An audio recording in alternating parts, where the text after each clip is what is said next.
Hare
This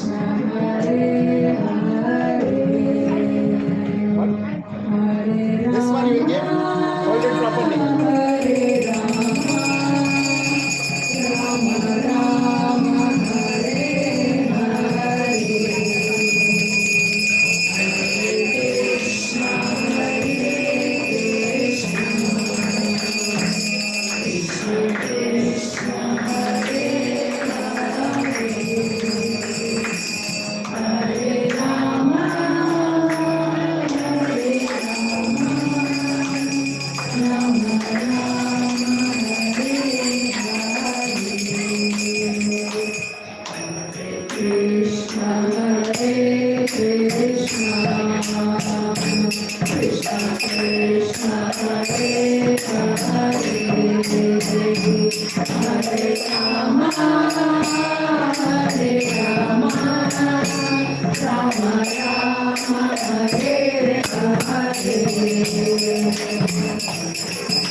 Actually, probably many have gone on holidays in holiday time. So, thank you everyone for coming. Let us welcome His Grace Varada Krishna Prabhu with 3 enthusiastic.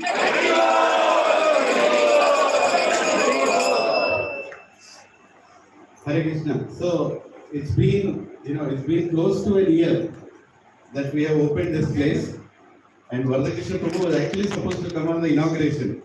And Prabhuji surprised us by not coming that day. But it's always been our desire. Prabhuji is the one who told you should open many centers. And when we are opening the center, Prabhuji was not there. But it's so nice that Prabhuji has come here today. And there was also a desire that, we wanted great Sannyasi Maharaj to come here. And we are fortunate that this place was opened by His Holiness Lokanath Swami Maharaj. And we all know. But I had one more desire also, which Prabhuji is yet to fulfill, is to bring Jayapataka Maharaj here. But since Maharaj has not come, there is one thing we kept it pending, Prabhuji, which we want to happen it from your hands now, because Maharaj has still not come. What's that? Is to install Prabhupada's lotus feet. We have made everything ready today, and this lotus feet was given in the temple when I came there for our book distribution effort. They presented us with the lotus feet. So I humbly request Prabhuji if you can keep the lotus feet in the designated place, so it's equivalent to Prabhupada coming here. Please. Hari Bol! Hari Bol! Hare Krishna, Hare Krishna, Krishna Hare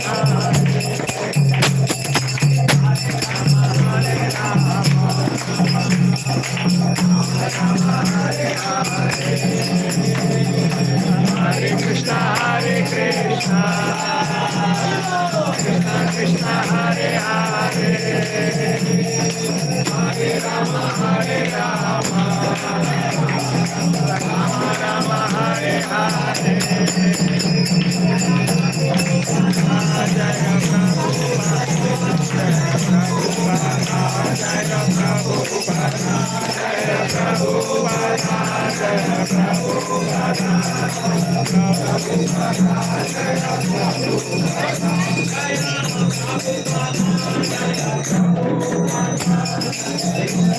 Okay, doing a small aarti from Prabhupada. Can everybody off the fans, please, and the AC also? Can one Prabhu assist with the aarti for Prabhu? Loish Prabhu. The gong shell is there. Jai Jai Prabhupada! Jai Jai Prabhupada. You can go the gong shell.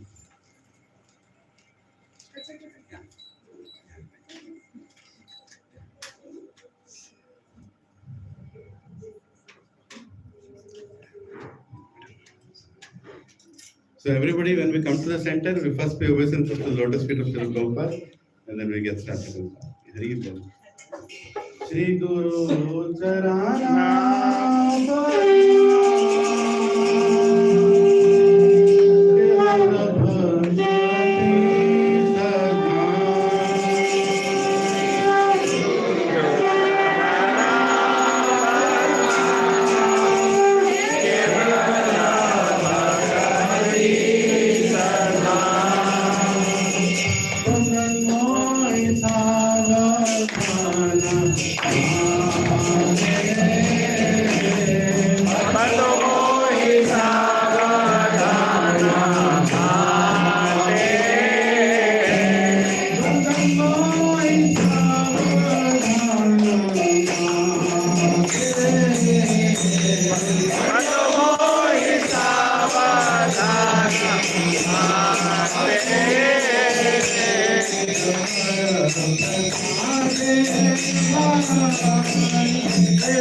प्रसादे पूरे सर्व आशा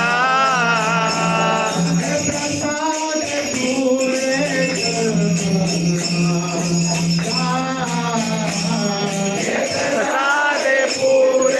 सर्व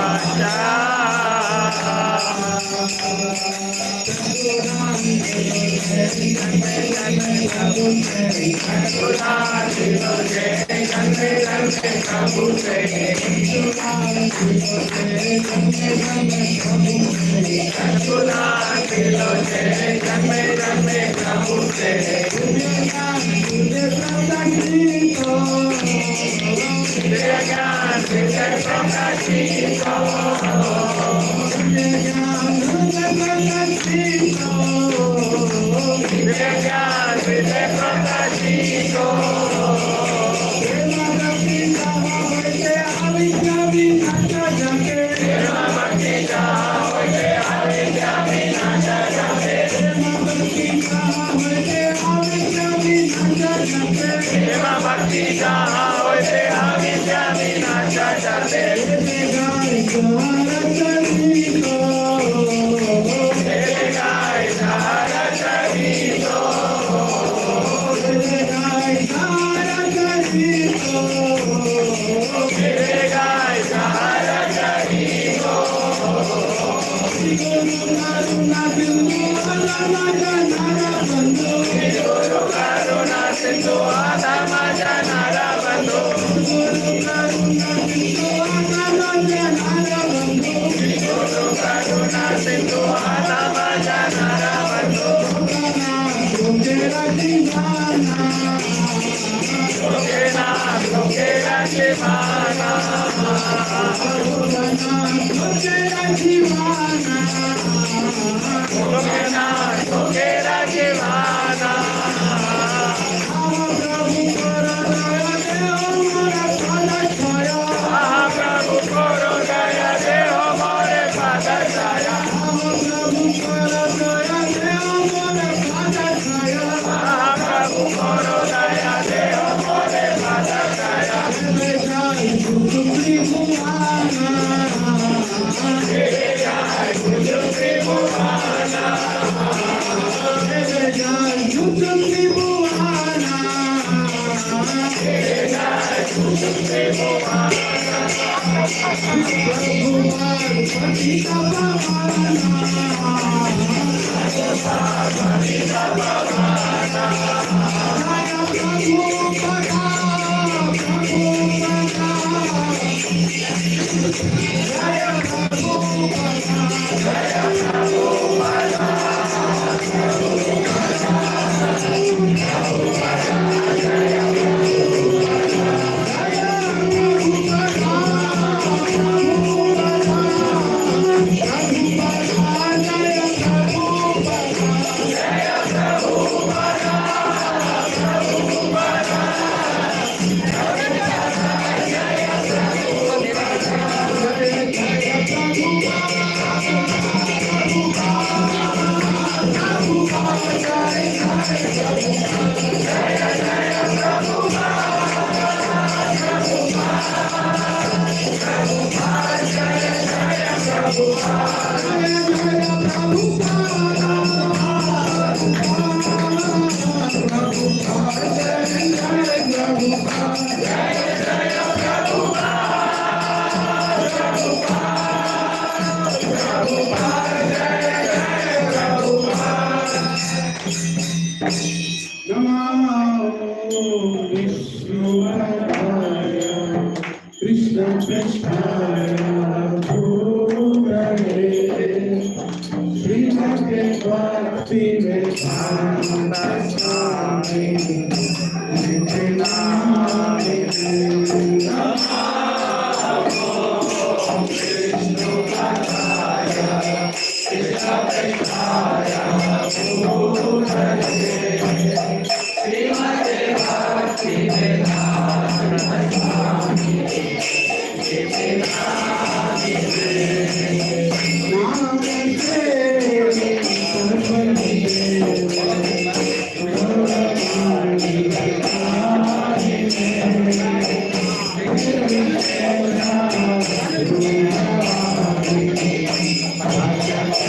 Hare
Shri Srimad Divine Grace Bhaktivedanta Swami Srila Prabhupada ki ISKCON Founder Acharya, BBT Founder Acharya, Jagat Guru, Savior of the whole world, Bhakti Pavan Srila Prabhupada ki Dev Pushpan Pramahams Parivraj Acharya Stotra Satar Shri Srimad Divine Grace Bhakti Siddhanta Saraswati Thakur Goswami Srila Prabhupada ki Shri Rup Sanatan Bhatta Raghunath Shri Gopal Bhatta Dasa Gunakshyan Goswami Prabhupada ki and Gaudiya Vaishnava Vrinda ki Namacharya Srila Haridas Thakur ki Prem se Gaur Shri Krishna Chaitanya Prabhu Nityananda Shri Advaita Gadadhar Shivasadi Shri Gaur Bhaktivinoda ki Shri Radha Krishna Gopi Gopinath Shyam Kunda Radha Kunda Giri Govardhan ki Mathura Vrindavan ki Navadvip Mayapur Dham ki Purushottam Kshetra Jagannath Puri नाम की नरसिंह क्षेत्र हो मिलनाम की भगवान श्री रामचंद्र क्षेत्र अयोध्या धाम की श्री श्री गंगामाई यमुनामाई कावेरी मैया की श्री राधा मदन मोहन श्री जगन्नाथ बलदेव सुभद्रमाई श्री गौरनिताय की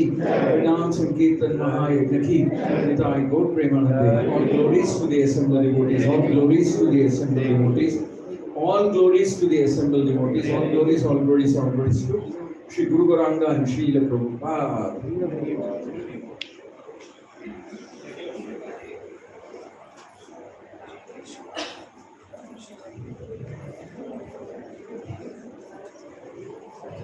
Hare Krishna, please settle down, please everybody. Hare Krishna. So this area, as we all know, probably surprisingly this area is called Prabhupada Township. Now you don't, it is a big surprise. If you see the postal code and the address of this place officially is Prabhupada Township. Now Prabhupada has come here. the true owner of the area has come here today. Prabhuji has installed Prabhupada's lotus feet. This is a very, very auspicious day for us. Equal to opening the sector that we have Prabhupada. I always was thinking, Prabhupada's DT is missing. We have some restriction of keeping DT here. But lotus feet has come, which is equivalent to a DT. Hari Bol. So some of you don't know Varada Krishna Prabhu. I think everybody knows. You can skip that part. No, but still, Prabhuji, just 1 minute I would like to say. My name is enough. Prabhuji has been serving International Society for Krishna Consciousness for more than 30 years. Haribol! Maybe even more, I don't know the exact number. Prabhuji could have been, but good thing he did not be a software engineer like all of us. Prabhuji chose to, give his career, give his entire life for Srila Prabhupada. Some of the very rare souls who do that, and being a Grahastha, Prabhuji's daughter recently got married, and that marriage happened, they live in Mayapur. Everything about Prabhuji's family is about Krishna consciousness, and Prabhuji is very instrumental in starting many projects in ISKCON, and including Prabhuji is running a whole big temple, Narasimha Giridhari temple in Bangalore. How many here have gone to the temple there? I had gone once, long time ago. But whenever we visit, whenever we visit, we should visit the temple also there. Yeah, and now Prabhuji is heading, one of the temple presidents in ISKCON Hyderabad, Radha Madan Mohan Mandir. Prabhuji is part of the HCMC, and Prabhuji has come to us many times previously. I don't know, these days is not coming. These days, whenever we call in the last minute, Prabhuji is not able to come due to several reasons. But today also, I was really praying that he is coming. He told he'll come, so he should come. He came, and what was supposed to be installed has happened. And now our next desire is we want many senior devotees to come here. And Prabhuji, please, today you have to promise that whenever His Holiness Jabataka Maharaj will come here, you will not bring him here. I'll try. No, try is not enough. Is try enough? No. If you want Prabhuji to pakka bring Maharaj here, if he comes to Hyderabad, say loud Haribol. Haribol. Yes. May your wish come true. Yes, actually Maharaj's health is not good. That is one of the reasons. his travel also decreased. But by the grace of Srila Prabhupada, we have many amazing, devotees who come here to His Holiness Indradunya Maharaj was here. He gave his beautiful kirtan that day, we can never forget. His Holiness Bhakti Prem Maharaj came here. His Holiness, Loknath Maharaj, of course. Deenabandhu Prabhu came here. So we are blessed with such great souls, and is all this happening because we are connected to ISKCON Abbot's temple, and we are getting the mercy. Whatever is coming there, it is getting shared here. So we are very grateful that Prabhuji, please send everybody who comes here so that we all get blessed in this corner of the world. So let us welcome once again His Grace Varada Krishna Prabhu with 3 loud and enthusiastic Hari Bol. Hari Bol! Hari Bol! Hari Bol! That was not enthusiastic. Something was wrong. Hari Bol! Hari Bol! Hari Bol! Now I would like Prabhu to speak few words to inspire all of us. But one thing I don't want to forget before I leave is probably this time we are doing Rath Yatra in Prabhupada Township. Wow. One of the Rath Yatras. And we are planning, Dasraj Prabhu, where is he? Yeah, so he's planning the route of the Rath Yatra Prabhu. Right from the Kondapur main road, we are trying to get police permission. And the speciality is we have made Raths, that we have made Raths for the communities. So we are planning to bring 3 Raths, Jagannath Rath, Baladev Rath, Subhadra Rath, and all 3 together, bringing all the way till here. That is our desire. We want your blessings and prayers, Prabhu, that should happen. The new Raths will be bigger or the same Raths? Same Raths. They are big enough. We will make it big enough. So we are doing it on July 14th. I haven't seen those Raths. Yes, no. Last time also, in the last minute, you could not come. Yeah, this time again. This time we have planned 17 Rath Yatras. So you are getting invited. I want to send. I'm just finalizing the dates for it. From 7th of July to 14th of July, we have planned in different gated communities. 14th of July it is happening here on the Sunday. So we request your time and if you can please come and bless us, it will be so nice. Hare Krishna. Hari Bol. So let's listen. Om Jnana Timirandasya.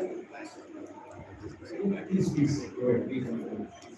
Om Jnana Timirandasya Jananjana Shavakya Chakshurum Militam Yena Tasmai Shri Gurave Namaha Nama Om Vishnu Padaya Vishnu Prestaya Kitale Srimate Bhakti Vedanta Namaste Saraswate Deve Gauravani Pracharide Nirvishesha Shunyavadi Paschatya Deshataride Jai Shri Krishna Chaitanya Prabhu Nityananda Shri Advaita Gadadhara Shivasadi Gaurava Kurinda Hare Krishna Krishna Krishna Hare Hare Hare Rama Rama Rama Hare Hare Jai Jai Shri Chaitanya Jai Nityananda Jai Advaita Chandra Jai Gaurava Kurinda Shri Radha Madan Mohan Shri Jagannath Baladev Subhadramai Shri Govinda Ki Jai Harinam Sankirtan Mahayagna Ki Jai Jagat Guru Pati Pavan Srila Prabhupada Ki Jai Mukam Karoti Machalam Pangum Nangayate Girim Yathupata Mahamande Shri Guru Deenadaranam Paramananda Madhavam Shri Chaitanya Ishwaram Hare Krishna. Can I have a copy of the Bhagavad Gita?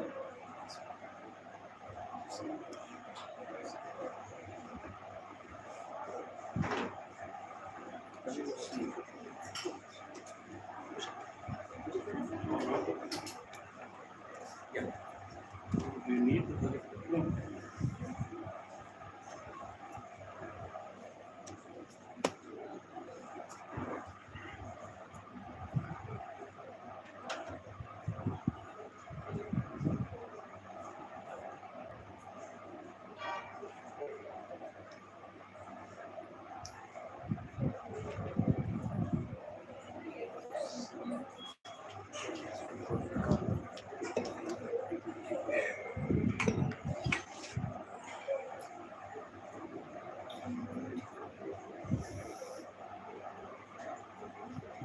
Mukam Karoti Machalam Pangum Nangayate Girim Yathupata Mahamande Shri Guru Deenadaranam Paramananda Madhavam Shri Chaitanya Ishwaram Hare Krishna. So I've been asked to speak about the 15th chapter of the Bhagavad Gita, also known as the Purushottam Yoga, the Yoga of the Supreme Person. So this is a relatively smaller chapter, but this is considered as one of the very important chapters of the Bhagavad Gita.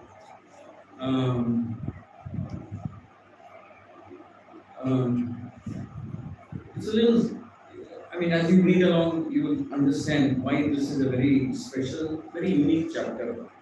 So, in the first verse of the 15th chapter,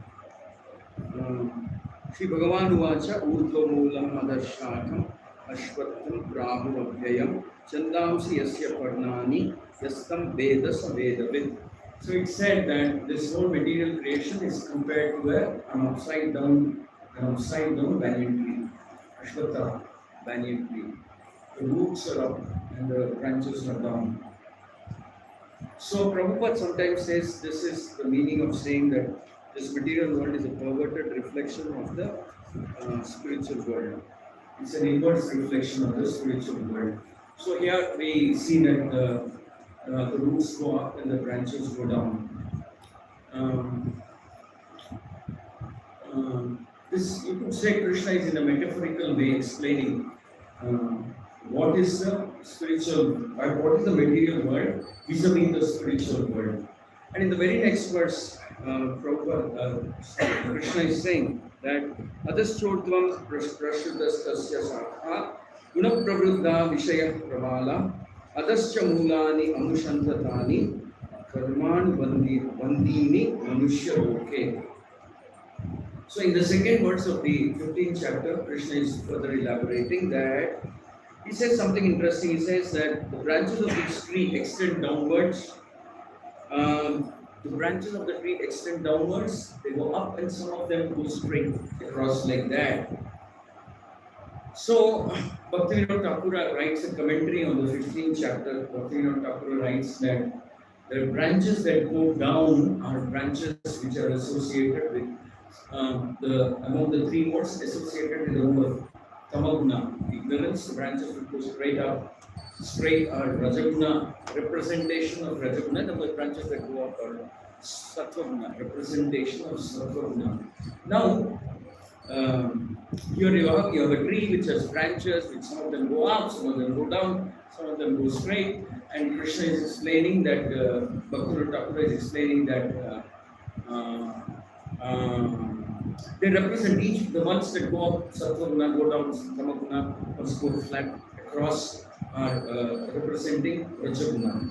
So, in other words, representing the three gunas, which because this is the inverse or shall we say perverted reflection. So, in the perverted reflection of the spiritual world in the material world, it is predominated by these three gunas. It is predominated, the material existence is predominated by the three gunas. So, Krishna is saying the next verse, and then he says that the living entities in the material world are typically bound by the rules of karma. In other words, it's and these are bound to the fruitive actions of the human society. You could say that people are bound to this material world because they want to experience the material world. Now, what do we mean by saying experiencing the material world, and how is it different characteristically from the spiritual world? Is the one fundamental difference between associating with the material world, with the material energy, and that with associating with Krishna directly in the spiritual world is the living entity acknowledges that he is a servant of Krishna in the spiritual world. Actually, that's the only qualification. I am part and parcel of Krishna. I am Amsha of Krishna. I am servant of Krishna. In the material world, we tend to somehow we tend to come to this idea that I also want to enjoy like Krishna. Like Krishna. Why should he be the only enjoyer? Why not me also? So this actually is more or less confirmed in the original sin, the concept of the original sin in Christianity also. Because it is said that Adam and Eve made that mistake, that wanting to be an enjoyer like God himself. Why can't we be like God? So then they come down, they're sent into material and saying, all right, now you can't be part of the heavenly or paradise, whatever, where the enjoyer is the Lord. I am the enjoyed. So here it is a separate word for you where you can start acting, faking it, trying to be the enjoyer. material world is a place where we live out our fake dreams of trying to be the enjoyer. Now, in the next verse, Krishna reveals something very strong. In the next verse, actually, the third and fourth verse are combined together. It's interesting to see that in the commentary written by Bhaktivinoda Thakur also, third and fourth verse are commented upon together. So Prabhupada is, we can't read Sarartha Darshini by Baladev Vijayakrishna, nor can we read the commentary of Bhaktivinoda Thakur separately, nor can we read the commentary of Bhagavad Prabhupada has actually distilled all the essential teachings of all these Parampara Gurus. Prabhupada refers to, as far as Bhagavad Gita is concerned, he refers primarily to commentaries of Baladev Vijayakrishna and Bhaktivinoda Thakur. And of course, to some degree, other acharyas also, but primarily Baladev Vijayakrishna and Bhaktivinoda Thakur, and like that. So, and Vishnu Chakravarti Thakur. In fact, Prabhupada's Bhagavad Gita is dedicated to Govinda Bhashya written by Baladev Vijayakrishna, because he wrote a commentary on the Bhagavad Gita, a very stupendous work on Bhagavad Gita. Actually, Baladev Vijayakrishna establishes the fundamental belief system, the philosophical, structured philosophical presentation of the Gaudiya Vaishnavism in his book, Govinda Bhashya, when he writes Govinda Bhashya. So Prabhupada dedicates this, his translation and purport to Baladev Vijayakrishna. Now, in the next two verses, it's pretty interesting because Krishna actually suddenly becomes very stern. First he says, okay, it's an inverted reflection. Some branches go up, some branches come down, some go flat. It represents, modes of nature, and living entities get entangled in this modes of nature, searching for some happiness. But in the process of searching for happiness, the only thing that really happens is they get entangled in the cycle of karma. Then Krishna says something very stunning in the third and fourth verse of the 15th chapter. Krishna says, this real form of the tree cannot be perceived in this world. He says, we can't understand. The real form of the tree cannot be perceived. You can say it's kind of a metaphorical example, but nevertheless, very truly representative of the nature of this world. The tree example vis-a-vis the spiritual world. Material world vis-a-vis the spiritual world. No one can understand where it ends, where it begins, and where its foundation is with respect to the tree. In other words, it's kind of a maze, it's kind of a puzzle. There's very high likelihood that you'll get lost. If you were to investigate or navigate through this material world, material energy on your own, there's a very high possibility that you'll get lost because you don't seem to know, you don't seem to understand, it's difficult to understand where it begins, which way it's going, where does it end. So, if you were to navigate on your own in this material world, by following your mind, your intelligence, your empirical knowledge that you gain, it's a very high probability that you get lost in this material world. So that's what Krishna is saying. And then it says, but with determination, one must cut down this strongly rooted tree with the weapon of detachment. This is a powerful statement. Krishna is speaking. Krishna is directly, unequivocally, directly.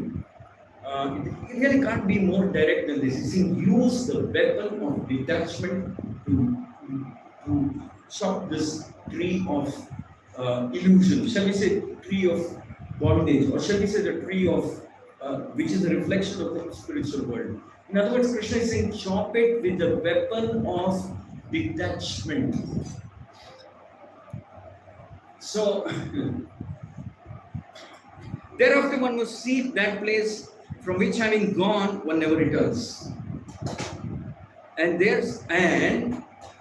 then the concept, Krishna introduces right away in the third shloka of the 15th chapter, he introduces the concept and says, and there surrender to that Supreme Personality Godhead, from whom everything began and from whom everything has extended or has manifested from time immemorial.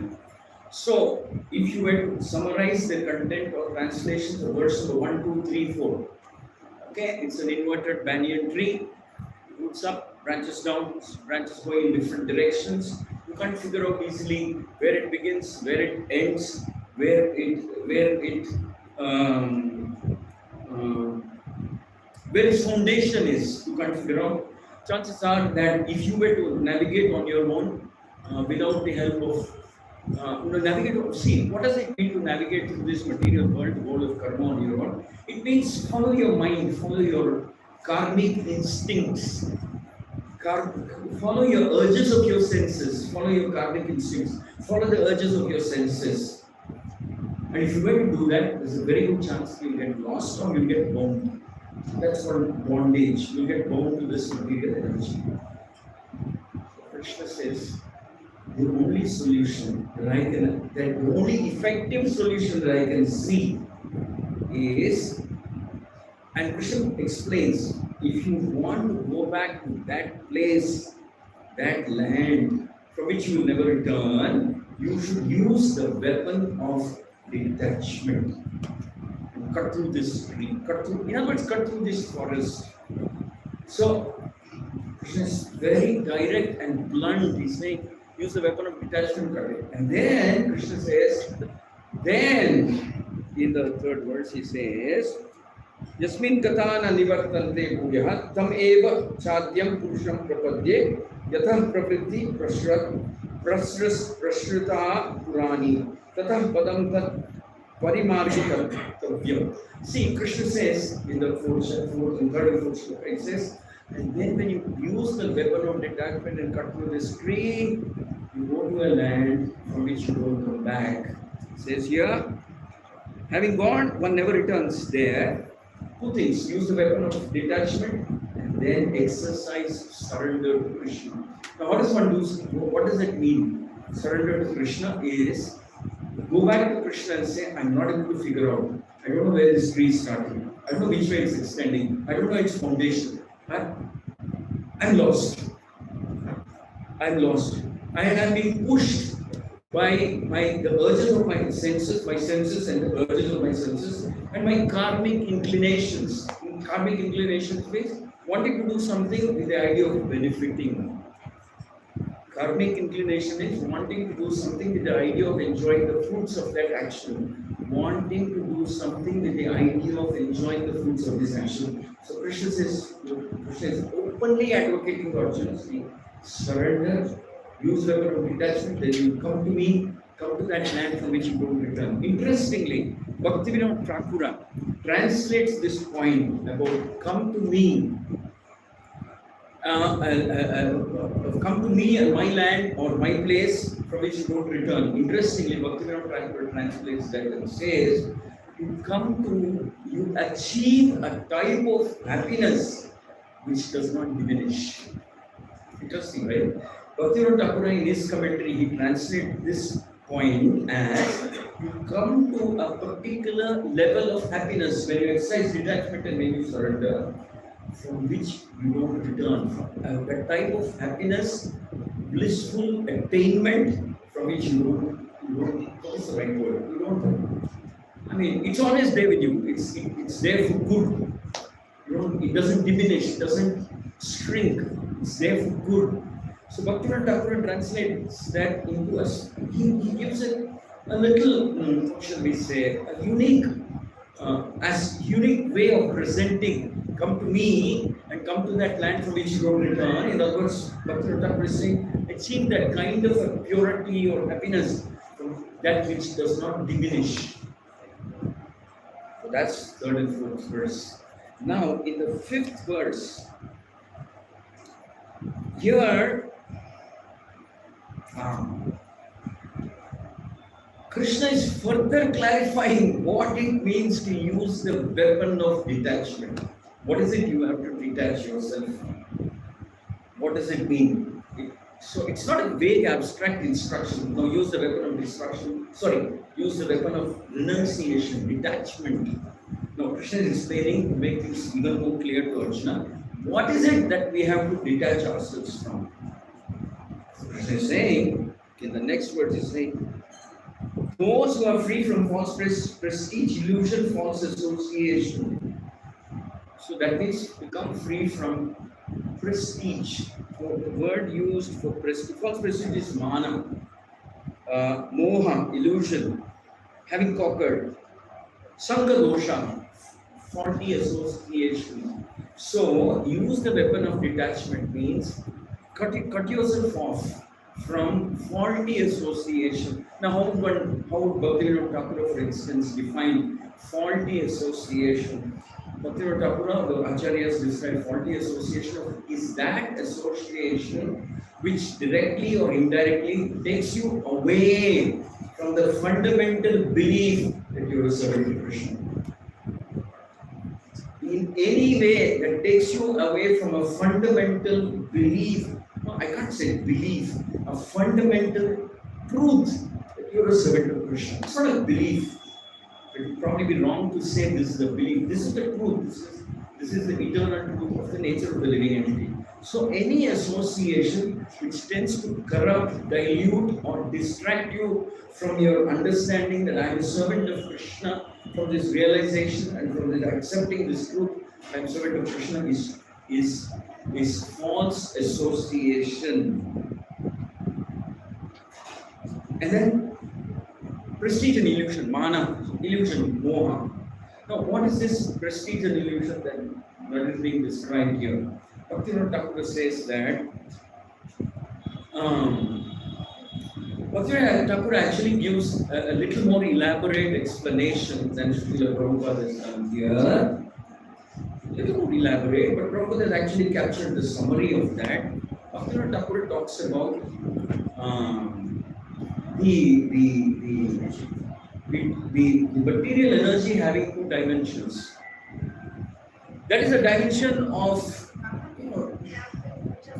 one dimension is to truthfully understand the material energy for being what it is, an energy of the Lord. The second thing is a perception of the material energy which is based on falsehood, which is, here is a place where I can try to be the enjoyer. So that's considered illusion. See, let me tell you something. Now, Prabhupada also says repeatedly about surrender. Krishna speaks directly. The very second verse he says, there was surrender. Third verse he says surrender. Use the weapon of detachment and surrender to me. But interestingly, the title of Bhaktivinoda Thakur's commentary on the Bhagavad Gita is Rasika Ranjana. Bhaktivinoda Thakur is not looking at Bhagavad Gita as a philosophical treatise. He's not looking at Bhagavad Gita as purely a philosophical conversation or a treatise. He says it's Rasika Ranjana. That means that those words of Krishna that provide so much enjoyment of happiness for those who are looking for rasa, Rasika Ranjana. That means it is that book reading which those who are seeking happiness, rasa means, how do I explain this? Rasa means taste, happiness, bliss. Here is a book, here is a conversation where Krishna is providing happiness to those who are specifically looking for happiness, or rasa, Rasika Ranjana, a book that can charm, that can please those who are rasikas. Now, I'll tell you what the meaning of rasikas. I'll give a crude example. You go to a music concert by some renowned Carnatic musician or somebody, and you see a lot of people tapping their legs and understanding the raga and different aspects, nuances and the niceties of music. They're called rasikas because they have some basic knowledge about the music. They're relishing it, they're liking it. So they're called rasikas. That means they know, they understand, and then they can differentiate, and then they're enjoying it. They're called rasikas, or shall we say, educated fans of, let's say, the Carnatic music thing.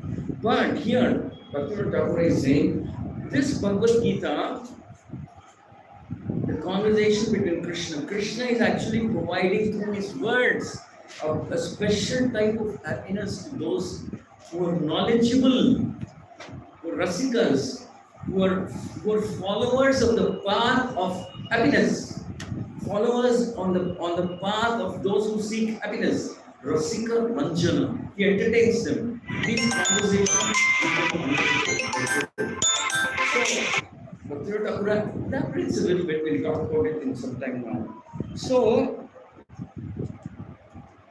then Krishna is saying, one time, see, right at the beginning he says, inverted banyan tree. Then he says, use the weapon of detachment. Then he says, become free from false prestige, mana, false prestige, moha, and false association.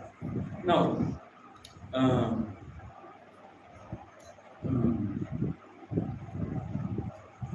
okay, we can understand it like this. Now, there is a living entity. It's covered by layers and layers and layers of false understanding about its own nature, about the nature of the material world, and what, like that. It's covered by many untruthful, false coverings the living entity has. So you cut through all of them, cut through all these false understanding that a living entity is getting, and what remains is the living entity in its pure original state. False association, cut it. False understanding, cut it. Looking for false prestige, cut it. Looking for false enjoyment, detach yourself. What remains is the living entity in its pure, unadulterated, original Swarupa. Swarupa. Bhakti Thakur is emphasizing that point, saying, by what we have to understand by Krishna's instruction of chopping and cutting using weapon of detachment and freeing yourself from all this is what remains after you do all this. You reject false association, reject mana. Mana means, well, don't tell yourself that you're anything other than servant of Krishna. Anything other than, to have a concept of anything other than that you are a servant of Krishna is false. Mana. That means you're looking for some respect, some prestige, some followers, some adoration from this, like that. So all these are upadhis. Bhakti Thakur says upadhis. They are impositions on the pure original state of the Atma. So if you were to use the weapon of detachment, if you were to get rid of false prestige, false association, desire for honor, desire for what remains is the living entity in its pure, unadulterated Swarupa form. That pure, unadulterated Swarupa form is a Rasika form. That means that form of the living entity is seeking happiness. That form is Satchit Ananda.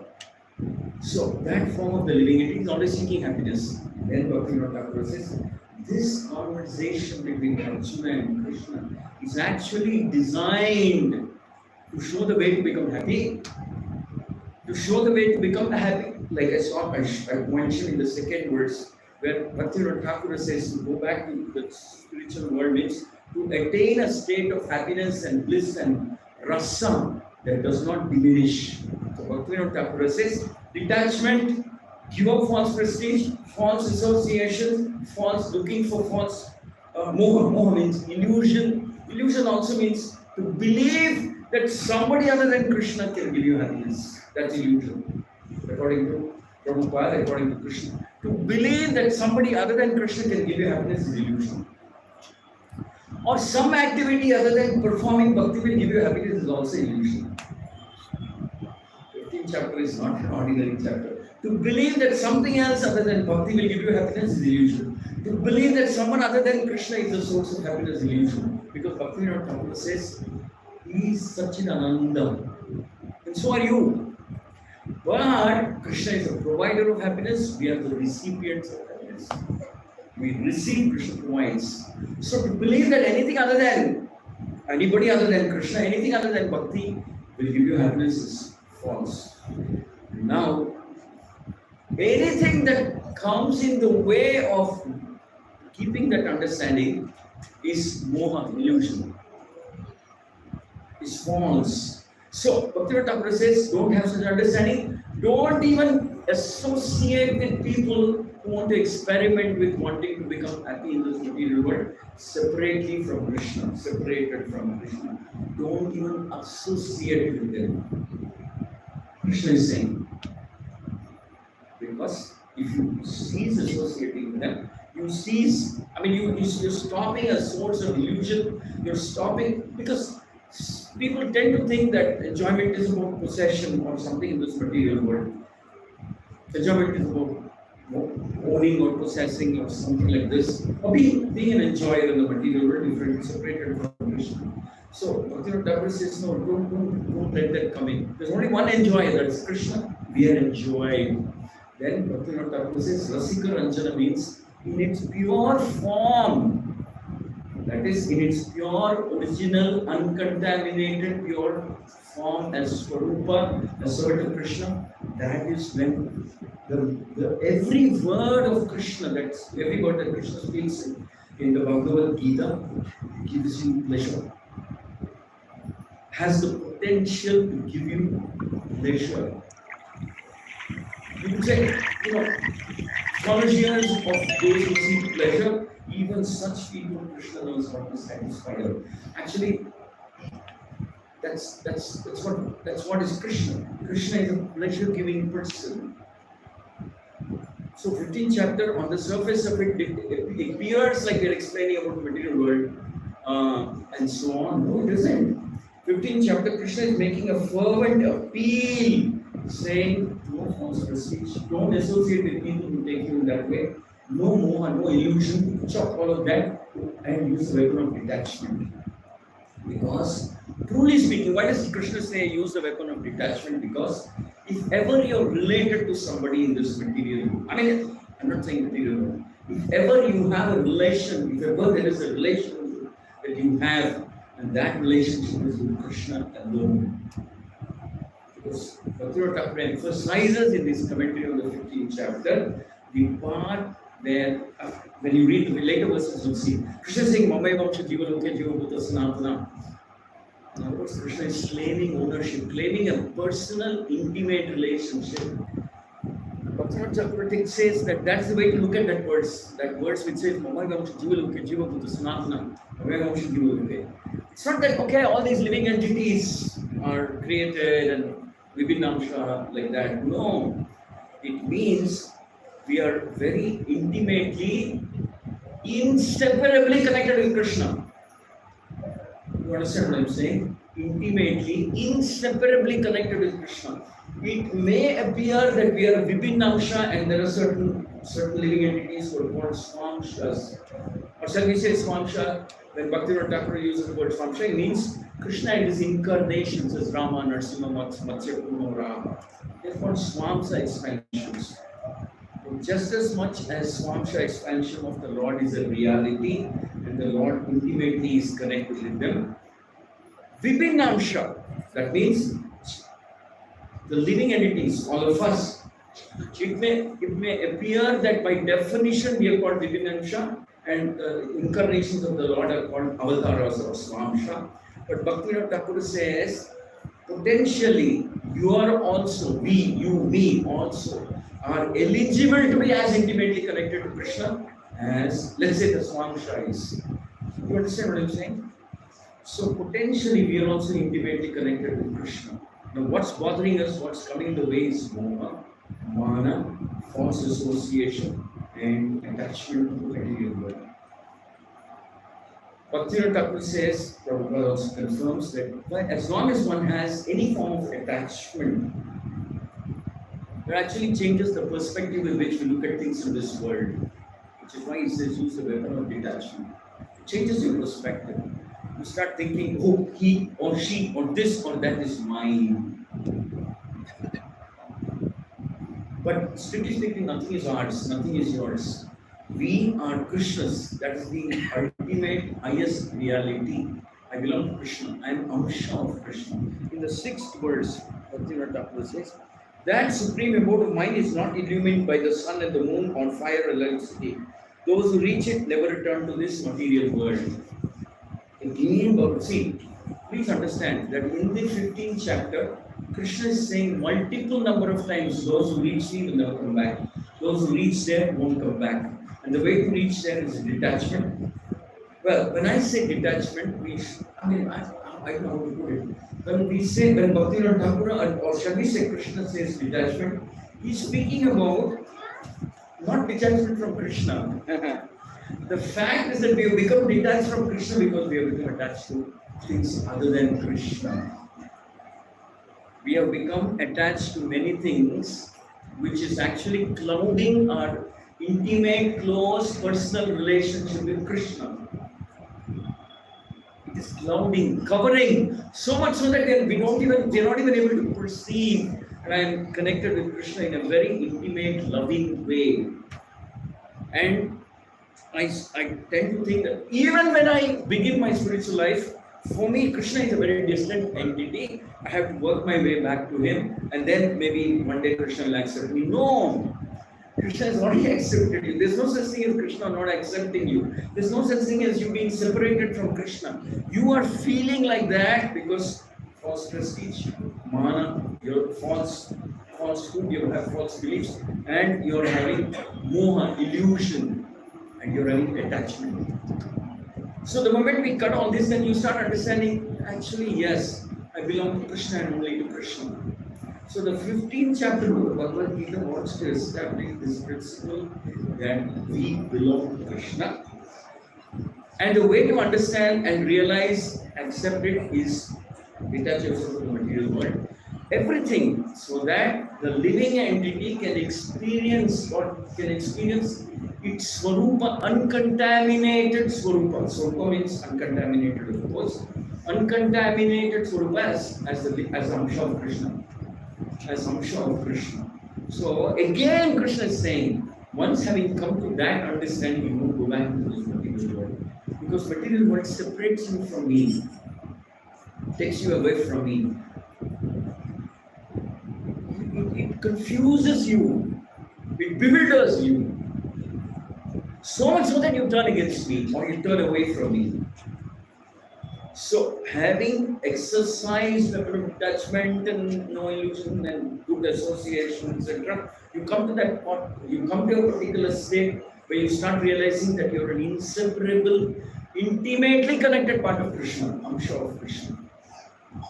Inseparable, intimately connected part of Krishna. So, Purushottama Yoga 15th chapter is trying to restore that right to you. Hey, listen, you belong to Krishna. Hey, listen, in your Swarupa form, you are in your pure form. You are completely. You realize I'm Amsha of Krishna. I belong to Krishna just as much as Krishna belongs to me. And that in that Swarupa form, we experience a kind of happiness, bliss that will never diminish. Rasika Ranjana. Krishna provides that kind of happiness. So in the 16th verse, again Krishna is saying, come to me, you never go back. And by the way, my Dhamma is not illuminated by electricity or sun or the moon. So what is it that charges up the spiritual world or place where Krishna lives? We could say, the Acharyas say, the only sentiment, the only all-pervasive sentiment when you're in the intimate presence of Krishna is love. It's formed by love. It's pervaded by love. It's all powerful, all consuming love that Krishna has made and the love that awakens in your heart for Krishna. So in other words, Krishna is saying, hey, listen, it's not the elect. And by the way, in the pure form, it is said that living entity is also effulgent. So in other words, there's no need for an external apparatus to provide light or whatever. It's already there. You're Amsha of Krishna. So in an infinitesimal way, you also have to rate. So does Krishna. But please understand that in the spiritual world, the all-pervasive, all-omnipresent sentiment is the sentiment of love. That is exchange between Krishna and the living entity. Which is why Bhagavad Gita, Bhaktivinoda Thakur chose to call it Rasika Ranjana. This love. Krishna is calling us back to the kingdom of love. He says, come back, this way you belong. Now in the 7th verse, it is said, There you are. Mamai Vamsha Jiva Loke, Jiva Bhuta Sanatana. Manashashtani Indriyani Prakriti Sthani Karshati. So here, the living entities in this conditioned world are my eternal fragmental parts. Due to conditioned life, they are struggling very hard with the six senses, including mind. So Krishna is saying, though you are existing in the material world, that does not in any way diminish the nature of my relationship with you, my dear child. You're still my child, you're still mine. Mamai Mamsha Jiva Loke. You're still mine, you still belong to me, I'm still yours, you're an inseparable part of me. You're an inseparable part of me. Just that you're like me, because I have independence, so do you. And because your independence is minute and infinitesimal, there is this possibility that you might exercise this independence in a wrong way. Because I respect that independence and activity, because you're like me. But nevertheless, even if you're in the worst hell in the material world, you continue to be my Amsha. You continue to be mine. Krishna is speaking emphatically about this ownership principle. I own you, you're mine. It does not matter so much to me that you're right now in some hellish condition or whatever. Here it is. Apply what try and do what I told you in the first few verses of this chapter, and you'll become mine again. Well, it's not that you'll become mine again, but you'll attain your Swarupa, you'll attain your pure original Swarupa. And I want to help you attain that. So we belong to Krishna. The fundamental message in the 15th chapter is you're mine, you're my part and parcel, you're under the influence of moha, mana, false association. Will you kindly use the weapon of detachment and cut those things and come back? Then you will retain, then you regain your Swarupa. That is when you realize me. That is when you realize that I am there, just around the corner, waiting for you. And I have not stopped waiting. Nor have I disowned you. Nor have I given up on you. Nor have I given up on you. Nor have I disowned you. Nor have I said you're no longer my part and parcel. You are mine. You always were. You are and you shall remain so. It's just that in the interim period, you seem to be confused. The 15th chapter is a reclamation chapter. Lord Krishna wants to reclaim us. He wants to reclaim us and doing so very, very powerfully. So in the 8th verse, so how much? Yeah, somebody said something. Prabhuji, then it looks like Krishna is waiting for us. Krishna is looking to reclaim all of us, Prabhuji. But we know we are hearing classes. You senior Vaishnavas are trying to help us. But how is it, Prabhuji, that we keep on forgetting it just after going out of the hall?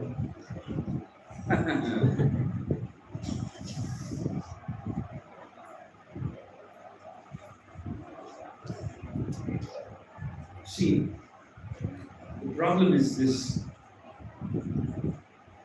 While Krishna is telling us use the weapon of detachment to cut your way through, the problem is that this illusory energy, it's there in the 15th chapter. This illusory energy that creates illusion, also Krishna's Shakti, is also Krishna's Shakti. So it's not,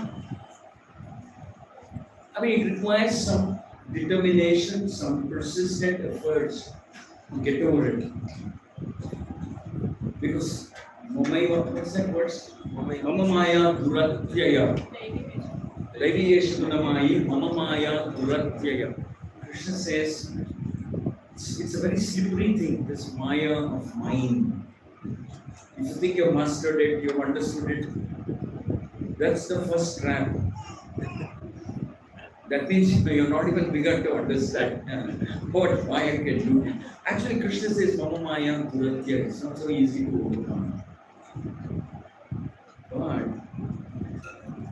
we are very hesitant to use a weapon of detachment. We know we have to use, but we are very hesitant. We are very scared because we are actually scared of this word detachment.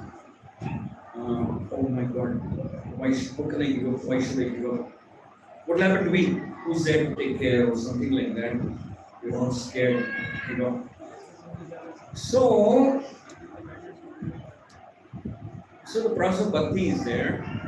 So in the process of bhakti, what you do is you do a workaround. That is, you don't directly use the weapon of detachment and start saying, nobody is mine, I don't belong to anybody, I don't have a family, I don't have this. We can't quite really say that. And by the way, we don't have permission of their wives to say that. We can't say that. So Krishna has a workaround. The workaround that Krishna gives is, alright, it's a bona fide process and workaround. Krishna gives those workarounds saying, alright, wherever you are, in whatever condition you are, begin to use your body, your senses, your intelligence, your time, your energy, your whatever, money, etc., whatever it may be. Use it in my service. Use it in my service. Engage in my service. See, this business of cutting through using a weapon of detachment, Krishna is saying, but you know what he's saying that to Arjuna. Because Arjuna was completely, shall we say, overtaken by materialistic sentiment that they are my family, is my uncle, is my cousin, is my this, is my that.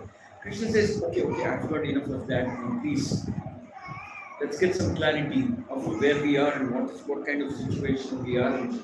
So we could say that this instruction is directed towards, maybe give the benefit of doubt to ourselves and say, no, this instruction was spoken to Arjuna. So I'm not quite ready to do that right away. Doesn't matter. But we begin somewhere. So what happens when we start doing services? It's an acknowledgement that whatever Krishna has given me, I have to use it back for His pleasure in His service. That's a big step forward. From being centered around whatever Krishna has given me, you don't even understand or acknowledge that Krishna has given you something. Whatever I have is for my pleasure. For me, my pleasure, my narcissistic thought process. But as against that, if we were to come around and turn around and say whatever Krishna has given me, first let me acknowledge that this has come by Krishna's grace.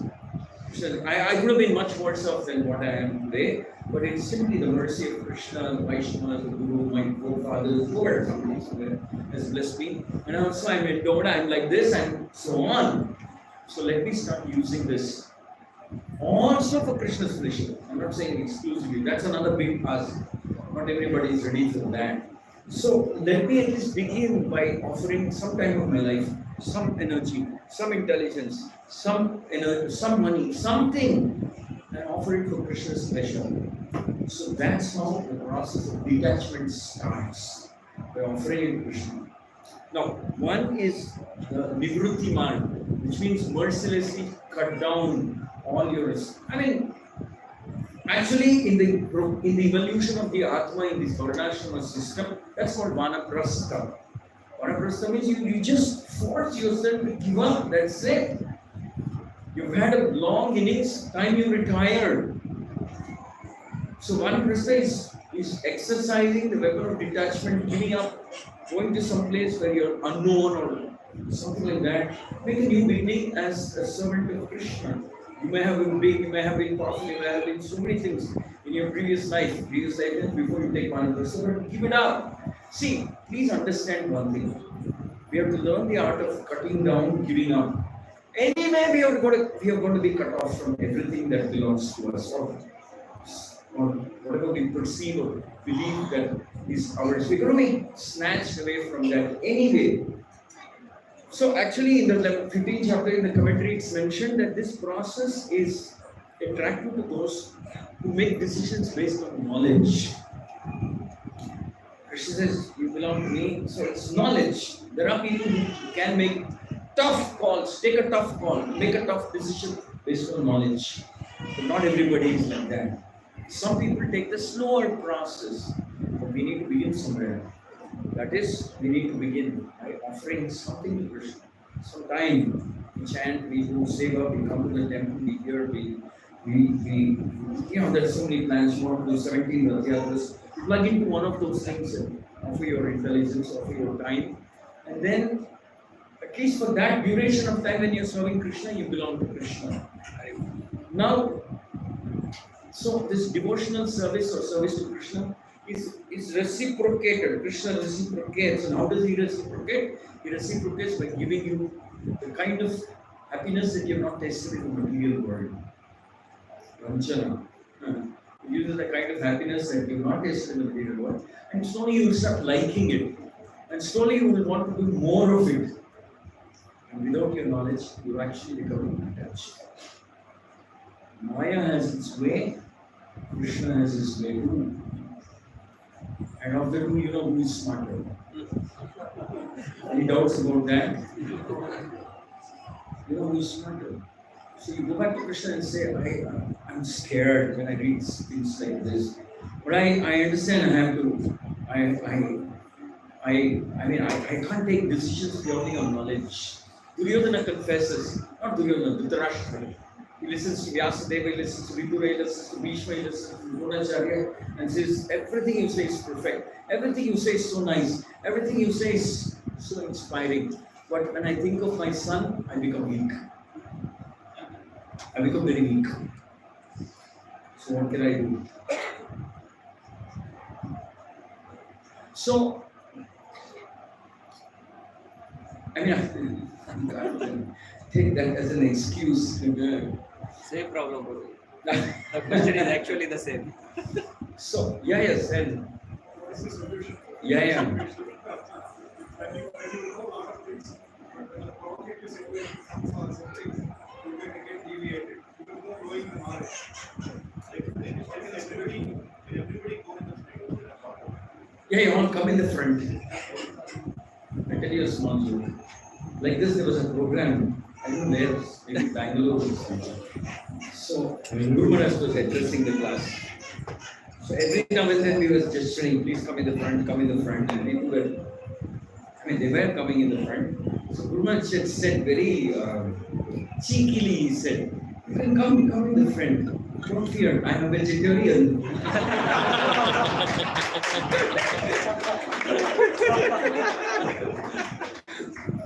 Very cheekily he said that. Actually, half his jokes are so witty, I'll tell you one more.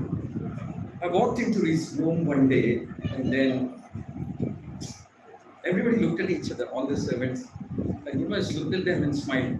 When the servants indicated that, yes, Guru Maharaj, we should try this trick on this Varada Krishna, I became nervous. So, all looking at me, and Guru Maharaj said, 7, 8, 9, which is the biggest number. I knew there was a trap in it. I knew there's something. Then why will Guru Maharaj ask such an obvious question? I tried my best to figure out. I couldn't. I said, 9, Guru Maharaj. Then everybody burst out laughing. Then again Guru Maharaj said, 7, 8, 9, which is the biggest number. Then again I thought for a while, and then I said, Guru Maharaj, if I say anything other than 9, it would be defying the whole science of mathematics and numbers and number theory and everything. Guru Maharaj again laughed. Then after doing this 2-3 times, Guru Maharaj said, 7, 8, 9. You didn't get it? 7, 8, 9.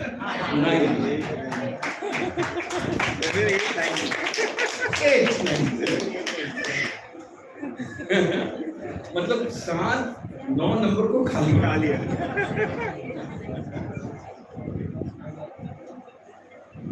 Then Gurman joked with me and said, "Now yourself realize this is your Buddha moment." So we begin somewhere. See, I mean, it's good to be ambitious spiritually. Normally people don't have such strong spiritual ambitions or vision. It's nice you are wanting, probably they said, what do? I still feel I still feel mixed up in the sense that I keep hearing, but as soon as I walk out of the door, I'm what I used to be. I don't think I've changed much. But the fact that you came here and you spent time here, you heard the class, you took prashad, will work on you. These are all like medicines. They will work, they'll never fail. Bhakti can never ever fail. This is one example, this is one exam or process which never fails. You just have to be patient, a little more patient. Stick around. Then like this whole story is there. This is a Buddha story, Buddhism story. So there was one, Buddha with his disciple was taking a walk on a road. And he found a lot of pits as he was walking. Many pits were made, many pits. Many, as they were walking, there were so many pits. And then they were all curious to know how these pits came about, and then Buddha was informed that there was a farmer who was trying to dig a well.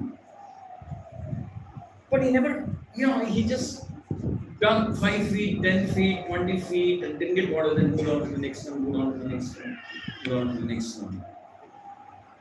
And he never found water eventually. Then Buddha said that Buddha is supposed to have said that instead of digging so many wells, he should have stuck on one place, doing one thing, one a little deeper, and then you will got water. So sometimes we have to be patient also.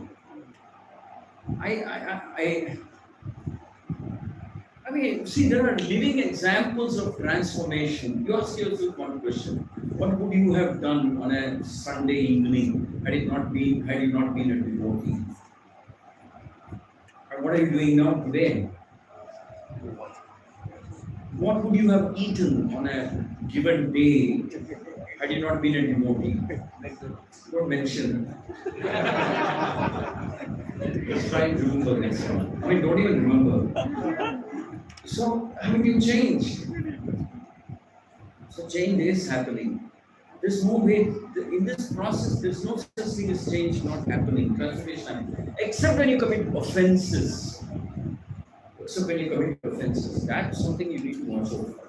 So, that's a whole different topic altogether. So here, now Krishna is speaking about another spiritual principle, or rather principle of this material world. Krishna is saying, actually Bhaktivinoda Thakur comments on this verse. Here it said, the living entity in the material world carries his different conceptions of life from one body to another as air carries aroma. Thus it takes one kind of body and quits it and takes another body. So Bhaktivinoda Thakur emphatically comments and says, many people think death means over, finished, samapt, and I make an all new beginning. Bhaktivinoda says, no, not quite like that. You make a new beginning, all right, but you have carry forward. You carry forward from the previous life, like the wind carries the aromas from where it has traversed. So the jiva also tends to carry the karmic residue into the next life. In other words, Krishna is saying, look at my world, you will experience a kind of happiness that doesn't diminish. Look here, you are like an insect or insect or a fish in an ocean that is swung this way and that way by the waves. What would you choose to be? What would you like to be? What would you choose to be? So that many people have this idea that death means, okay, you're done with it. No, you're not. Like the sound, like the wind carries the aroma, the Atma carries the burden of karma. But I'm not saying this to unnecessarily scare you, but then of course, caution all of us, caution. And Krishna is saying, what would you have? What would you like to do? That or come my way? So Krishna is saying, in other words, if you're still moha, mana, this one, greed, etc., you're driven by your senses or your mind, and your poor sense of judgment And especially when your original spiritual qualities are covered, then there is a chance that you will be eternally bound in this cycle of karma, from one life to another, to another, to another. Just as an air carries the aroma. So Krishna is saying, watch out for that. And in the next verse he says,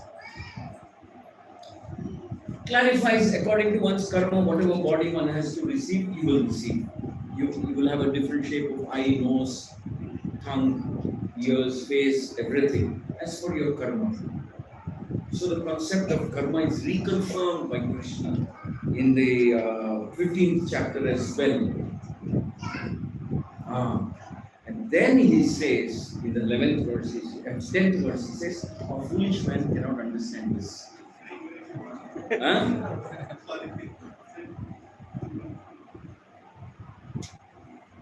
Sorry to got a little excited remembering that verse. It's like he says, even if he wants to, he can't understand. But that type of ignorance is not bliss, by the way. Don't go by this famous proverb which says ignorance is bliss. It is not. Ignorance is hell. So Krishna says, you won't even begin to understand what's happening. He will doubt it.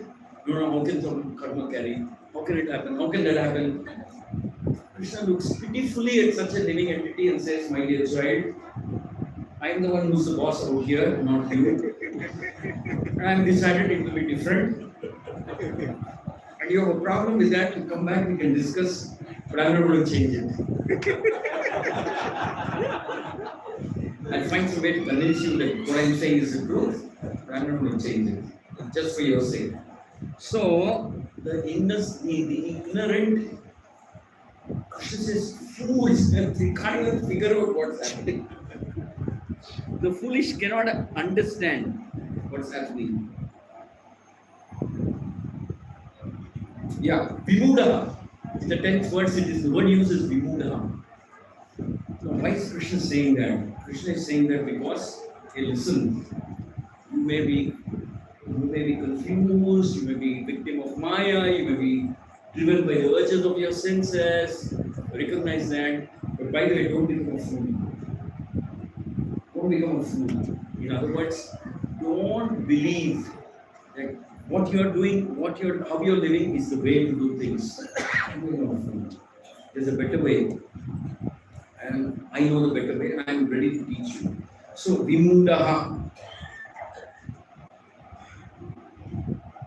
Nor do they understand what sort of body he enjoys under the spell of modes of nature. But somebody whose eyes are trained in knowledge can see all of this perfectly. Somebody whose eyes are trained in knowledge can see this perfectly. So Krishna is saying that it's a unique privilege of the foolish to be not able to understand what's happening. But it's a unique, shall we say, unique quality of the knowledgeable. First, wanting to figure out what's going on, how things are happening in this material world.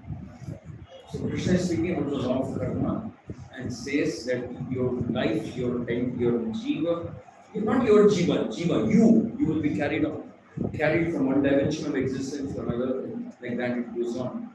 As long as you don't achieve this knowledge. And in the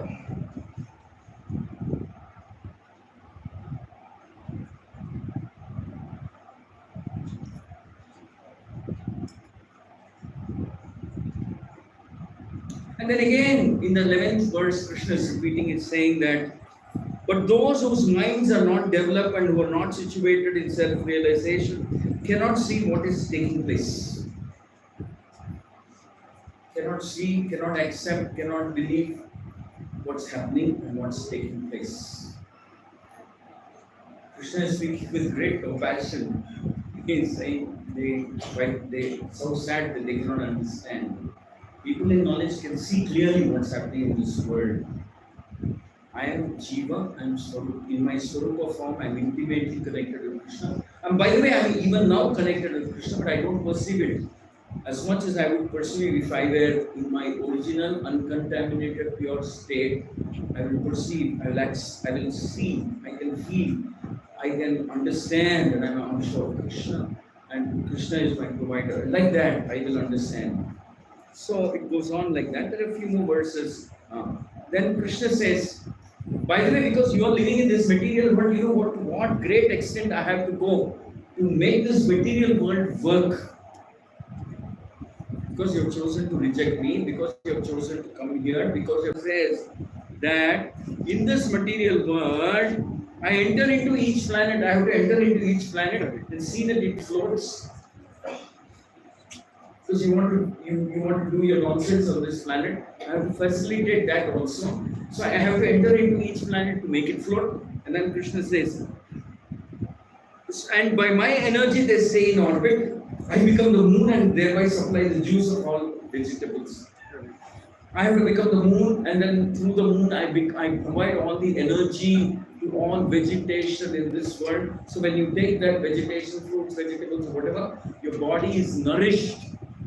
So I have to do that also, because you are refusing to come back to me, because you still want to dilly-dally in this material world. So I have to make this material world a habitable place just for your sake. I get into each of the planets, make sure it stays in the orbit. I become the sun, I become the moon by which I nourish all the vegetation. So when you eat rice or dal or sabji or whatever, your body is nourished and it helps grow, because that nourishment, that energy for nourishment is deposited in these plants and leaves, etc.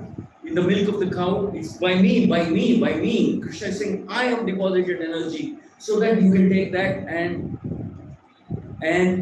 continue to live in this material. And then Krishna says, I have the fire of digestion. By the way, you eat that, I have to enter into each one of your stomach and become the fire of digestion also. Just so that you can live. Just so that you can live.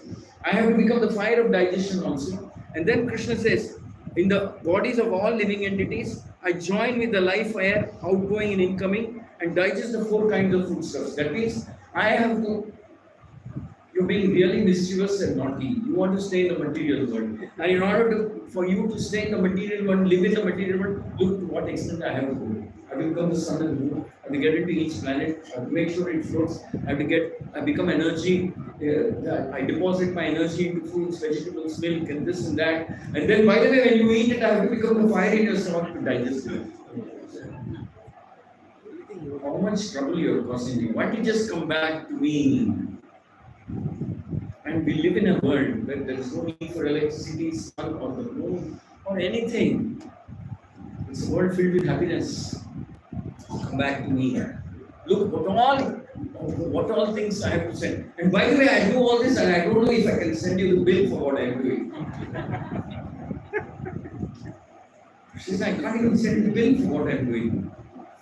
How sad, what a bad deal I am getting. In the 15th verse, Krishna is saying, and you know what else I have to do? There's something else also you're making me do. I have to enter into your heart and sit there as Paramatma. I have to enter into your heart and sit there as Paramatma. What all trouble you're causing me? Just go to this Gachibowli center, sit down, hear a class, 15 chapter class, whatever, 16, 17, whatever chapter. Some chapter, some class. Go back, sleep on the bed and start thinking, what is going on in my life? And maybe sometime, maybe Krishna will come in your dream and tell you what's actually going wrong and what you can correct. So Krishna is saying, by the way, I have to enter into the heart of every living entity and become Paramatma. Because you guys don't want to come back. In the spiritual world, by the way, I don't know how many of you know, there is no Paramatma in the spiritual world. Because you are living in your purest form. So Krishna doesn't have to imagine how many forms of Krishna, expansions of Krishna are there as Paramatmas. Billions. Human beings in this world alone are, I don't know, the last time I read it said something like 6.7 or 6.8 billion So imagine 6.8 expansion of Krishna. You know, all the human beings there, heart Krishna is sitting there. And many of you don't even know he is sitting there. Yeah. Krishna says, what all you make me do? Then, that's not the end of the story. Krishna says, I'm seated in everyone's heart, and from me comes Mantra Smriti Jnana Mahapohanam Cha. In other words, I will be actively involved in all the stuff that you do. I have to give you remembrance, I have to give you forgetfulness, I have to give you. That's all you're making me do. Mantra Smriti Jnana, I have to give you the knowledge also. And you don't even acknowledge that I'm doing all this for you. You don't even acknowledge that I'm doing all this for you. And, oh, by the way, Bhaktivinoda Thakur says something very interesting. He says that in the Bhagavad Gita, Krishna establishes the supremacy of the Shastra. Supremacy of Shastra. That means Shastra is, in other words, it's an expansion. It manifests by the pure will of the Lord. Shastra actually means, literally Shastra means commands, directions on how to live in this material world. Command, direction. So Bhaktivinoda Thakur says that in the Bhagavad Gita, one of the Dasha Mula Tattva, that means the 10 original distinct principles of Gaudiya Vaishnavism supported by Bhagavad Gita. That is, the fundamental principles of Gaudiya Vaishnava Siddhanta, which are supported, corroborated by Bhagavad Gita. One of them is this, the supremacy of the Shastra. So here Krishna is saying, and for your sake, I have to compile all the Vedas, come down as Veda Vyas, compile all the Vedas, divide them into 4 portions, write the Mahabharata for you, write all the Puranas for you. And you come back and say, I don't have the time to read any of this. So Krishna says, I am the compiler of the Vedas. And by the way, if you open, I am the knower of the Vedas. That means by reading the Vedas, I am the person that you. So the one single truth that will be screaming out of every page of the Vedic scriptures is, Krishna is God, you are the servant of Krishna. It's a reminder call. We put an alarm and then we have the provision for snooze and we have the provision for shut. What do you call it? Dismiss, whatever. So, every time you open a page of the Vedic scripture, this one thing is screaming out that truth that Krishna is God, Krishna is a loving Father, Krishna is a loving, supreme personality, authority, and you are a servant. You belong to Him. And then you shut the Vedas. Either you say, don't have time, whatever. So Krishna is saying, to what extent I have to go to rescue you, to pull you back, to get you back to my kingdom. And in the 16th verse, and Krishna is saying in the 16th verse of the 15th chapter, he says something important. You know what? There are already many living entities who have reached me, who are with me eternally. Krishna says, Dva Vimao Purushavloke Ksharas Chakshara Evacha Kshara Sarvani Bhutani Bhutastho Kshara Uchate.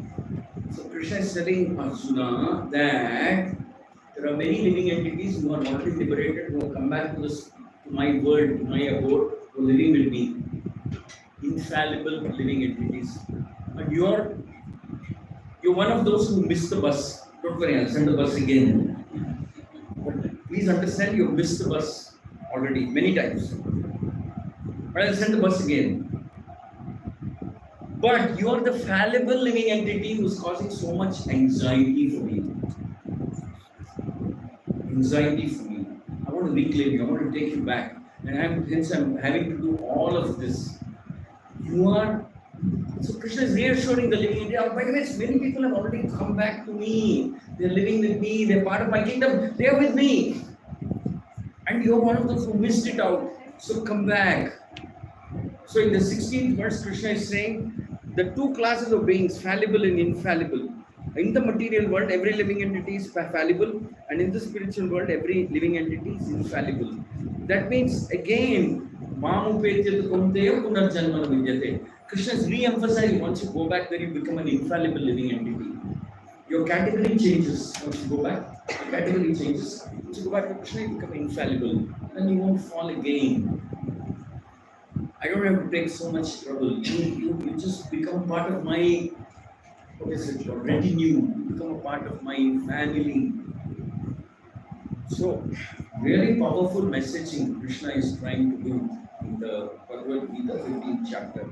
So you could say the entire chapter is about cutting the knots of this material attachment, using the weapon of detachment, getting, by the way, when you cut, you also cut false association, like, wanting to become famous, this. So you start understanding your Swarupa in its original, uncontaminated, unadulterated form. In that original form, you are pleasure seeking, and then you understand that the only way of seeking pleasure is to associate with the provider of pleasure, which is Krishna. And that is true knowledge. Otherwise, you tend to lose your way. And then you'll have to be born again, and when you're born again, you carry the remnants of your karma from one life to another. And in order to accommodate for your unique taste, I have to arrange 84 lakh species of life. To accommodate for your unique tastes, I have to create 84 lakh species of life. And by the way, I love to accompany you wherever you go as Paramatma. I have to give you remembrance. Why I should give remembrance also? I should give forgetfulness. Why should I give you forgetfulness? Because who knows what kind of a life we were having in our previous life? Who knows what we were? Who knows what heinous things we have done? So Krishna mercifully wipes it out. He gives forgetfulness so that we can make a fresh beginning. And make a fresh start. And Krishna goes to a further extent and he says that, by the way, if you make a genuine start, I'm willing to ignore, I'm willing to wipe out the burden of karma that you have also. Even the burden of karma that you have, I'm willing to wipe out. So this is a very, very powerful chapter where Krishna is trying to reclaim. And then Krishna is saying, there is a fallible living entity, there is the infallible living entity, there is a spiritual world from which you go, you will come back. And I want you to come back. By the way, many people have already gone there. Those who go there don't come back. And please understand who I am. In the 15th chapter, hence it's called Purushottama Yoga. Krishna is speaking something about himself. In the 16th verse, 17th verse, he begins to talk about himself.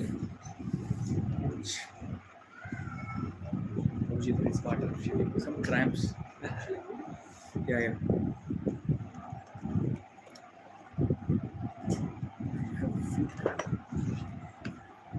Oh, so Krishna is saying in the 17th verse of the 15th chapter, Krishna is introducing, he's saying, now listen, this is the final bit of knowledge I want to give in this 15th chapter, also known as Purushottama Yoga.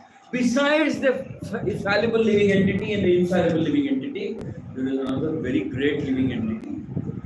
And that great living entity is me. So Krishna is saying, Uttama Purushastvanyaha Paramatmeti Udahnataha Yo Loka Trayam Avishya Vibhasti Avyaya Ishvaraha. So translates to, besides these two forms, fallible, infallible forms, those who are already with me and those who have drifted away from me, there is the greatest living personality, the Supreme Soul, the imperishable Lord Himself, who has entered all the creation and who is maintaining them, who has entered the entire creation and who is maintaining them. So Krishna is speaking about himself. And then in the 18th chapter, he removes the curtain a little more. In the 18th verse. In the 17th verse, he's saying there is like one supreme personality who maintains the entire creation, in addition to the fallible living entities and infallible living entities. And in the 18th verse, he says, Yasmat Sharam Atito Ham Aksharad Api Choktamaha Atosmi loke vedecha Itaha Purushottama. Krishna gives himself a label. Krishna gives himself a title.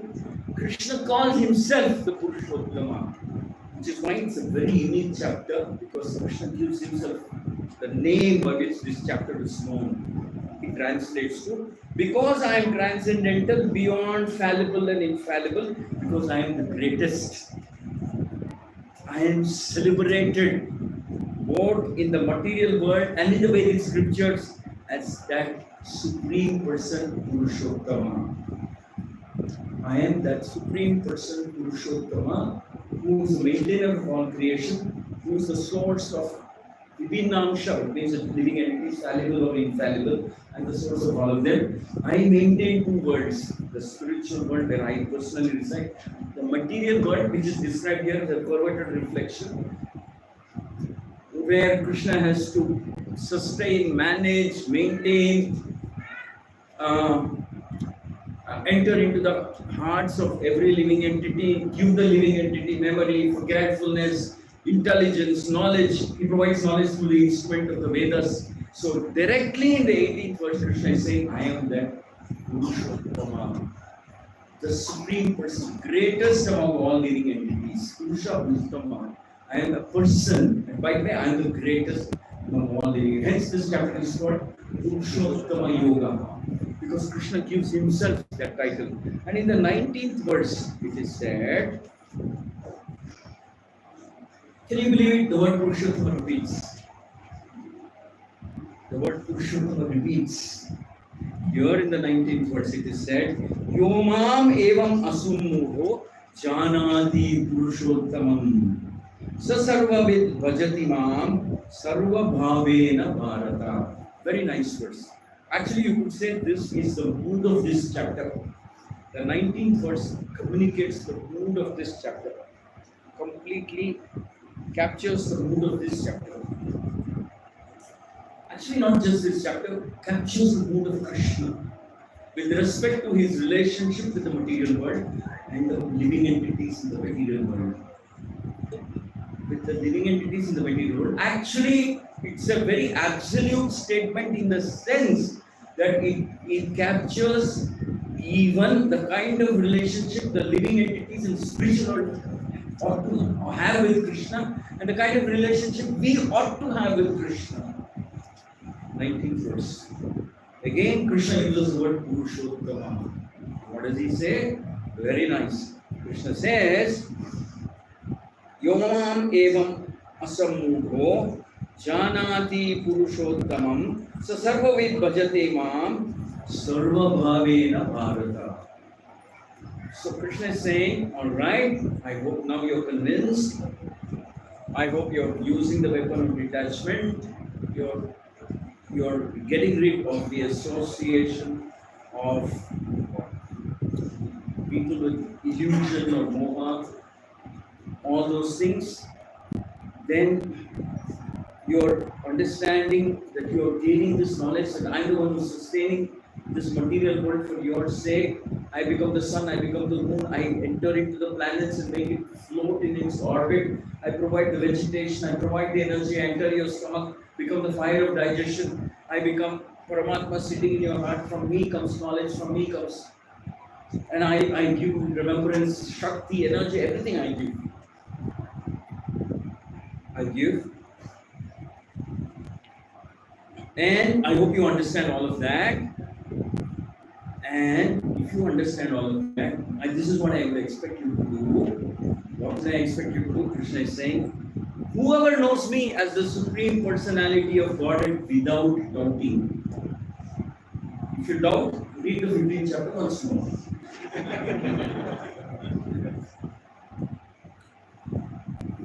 Second time Krishna uses the word Purushottama. Whoever knows me as the Supreme Personality, Purushottama, the best, most powerful, the greatest of all living, Purushottama, greatest, the best and the greatest among all living entities. He is the knower of everything. If you know that Krishna is the Supreme Lord, the greatest living entity, all-powerful living entity, the source of creation, maintainer of creation, provides energy for creation, sustainer of creation. The living entities are within Amsha. I mean, Amsha of Krishna, but some are called Swamsha, some are called within Amsha. Within Amsha means ability, or shall we say, the weakness of becoming separated from Krishna, becoming separated, a little bit separated from Krishna. Oh no, you're never really separated from Krishna in the strict sense of the term, but you perceive, you tell yourself that I don't have anything to do with Krishna. So, if you understand that in spite of you disowning me, I haven't disowned you, I still come behind you, I still become Paramatma in your heart, I still sustain your world, I still, help you migrate from one form of body to another as per your karma. As per your karma, I create, for your sake, I have manufactured, in my catalog, I have 84 lakh different types of living species, for your sake.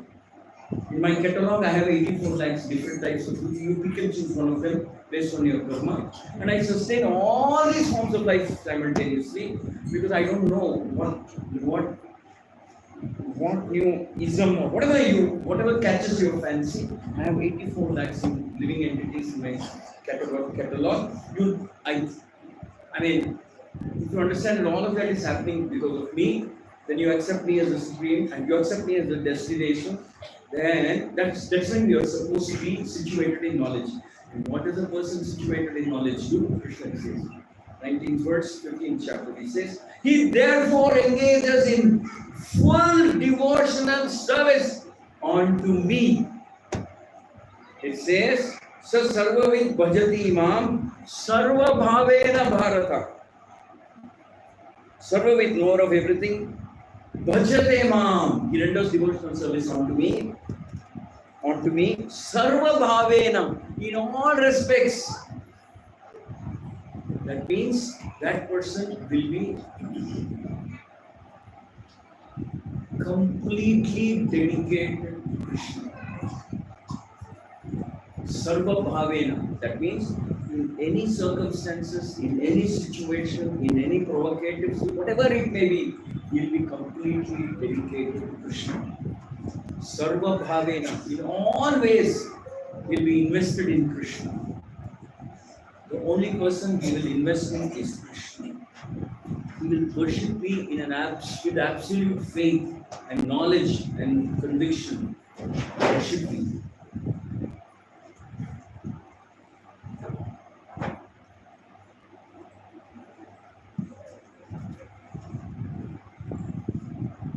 And in the 20th verse of the 15th chapter, Krishna is saying, Iti guhyatamam shastram idam uttam mayanaga etat buddhva buddhiman syat krutakriyas krityascha bharata, which means this is the most confidential part of the Vedic scriptures. O sinless Arjuna, I am revealing to you, I am disclosing to you, it is now disclosed now by me. Whoever understands this will become wise and his endeavors will know perfection. His endeavors will know perfection. In 20 short shlokas, Krishna turns our world upside down. I don't know anybody else who can do this.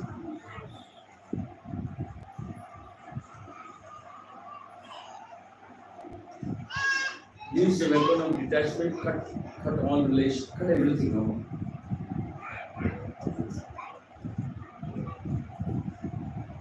Also, give up association with those who are living in the world of illusion like that. Understand that you are my Amsha. Jiva Ame Amsha Jiva Loke. You are my God. I love you beyond everything else that you have done. See, sometimes they say loving somebody unconditionally. If that example, that definition can fit somebody, it is Krishna. He loves us in spite of what we are, in spite of what all we do, in spite of all that we are and we have done, and He still loves us. He still cares for us. He still holds out a door of invitation to us. He he's still worried, which is why he says, it's because you have drifted away, you want to be in the material world. I've made this elaborate arrangement in this material world so that you can try and pursue some of those illusions or some of those things that you have, that you've got a fancy for. And I have to arrange 84 lakh different species of life so that I don't know what you take a fancy for. And I accompany you wherever you are going. As Paramatma, I arrange so that you forget things that you need to forget, you remember things that you need to remember. And I give you the knowledge, I'm giving you Shastra. And when you open the pages of the Shastra, every word, every page screaming out saying Krishna is God, you're his servant, in your pure, original, uncontaminated state, you're a Rasika. Rasika means seeker of happiness and bliss. Krishna is Ranjana. Ranjana means he provides that. He provides that happiness and bliss. Krishna becomes the provider of bliss. And then Krishna says, if you understand this knowledge, then you are supposed to, that is the only knowledge that is worth understanding. And if by the way you choose to understand, what will happen to you? You will sarva with sarva. What's that? Sarva bhavena bharata. In all possible ways you become my worship. You become my servant. You become a worshiper. You start worshipping me. You start being grateful to me. You start accepting, acknowledge my role and my presence in your life. You will doubting your life according to my instructions. And Krishna says, this confidential knowledge I'm revealing to you because you're Anagha. You're actually sinless, Arjuna. And may you become blessed and auspicious by following this path and process. So it's Krishna holding out an unconditional loving invitation for all the living entities. It's called the Purushottama Yoga because Krishna calls himself Purushottama. And then Bhaktivinoda Thakur explains how does Krishna become eligible to call himself Purushottama? You know, sometimes the acharyas ask some questions like that. Alright, how does this word Purushottama fit with Krishna? Is he actually Purushottama? Is he actually the most supreme? They say yes. There's nobody who can match the loving intensity with which Krishna reciprocates to all the living entities, which is what makes him. And also, there's nobody who can have such what is the right word?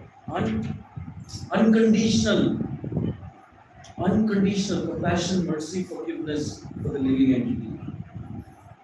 So it is these two qualities that qualify Krishna to be called Purushottama. He's the greatest of all living entities because he is unconditional, inexhaustible, always there. Compassion, mercy, and willingness to forgive. Hence, he's called Purushottama. And by the way, another reason why he can be called Purushottama, and the word Purushottama fits with him because nobody can provide that kind of happiness to the living entity that Krishna can provide. Nobody, no other living entity can provide the type of intense happiness that Krishna can provide to the living entity. Which is why very critically Bhaktivinoda Thakur, I mentioned this, Rasika Ranjana is the title of the book, where he writes commentary on Bhagavad Gita, which appears like a bit of a misnomer. But no, if you were to read properly, then you will understand that the word Purushottama cannot be applied to anybody other than Krishna, because nobody can love you like how he does, nobody can be as compassionate, nobody can be as forgiving, nobody can be as loyal. Nobody can be as committed to you as Krishna is. Your parents may give up, your forefathers may give up, the demigods. You can at best have a business relationship with demigods. You do something for them, they'll reward you. You don't do anything, they ignore you. Demigods are not coming with you as Paramatma. Krishna is. Demigods, you do something, then they bless you. You don't do, that's it, it's over. They ignore you. You don't mean anything to them. Krishna is not like that. which is why the word Purushottama can be used to address Krishna and only Krishna. Nobody is as sweet, nobody else is as so kind, nobody is so as compassionate, nobody is so loving, nobody is so unconditionally forgiving and loving. Nobody is so powerful. Nobody is as powerful as Krishna. Nobody gives as much pleasure. Nobody is like Krishna. He derives pleasure by giving pleasure. Hence the word Thakur says, this word, this title, Purushottama, cannot apply to anybody other than Krishna. And Krishna is asserting himself, claiming that title twice in the 15th chapter. He says, I am that Purushottama. In other words, Krishna is saying, come, discover me, and that's all that you need to do in this life. Discover me, and that's all you need to do in this life. Hare Krishna, Krishna Krishna, Hare Rama, Rama, Hare. I don't know if it was too vague or confusing or whatever. I just tried my best.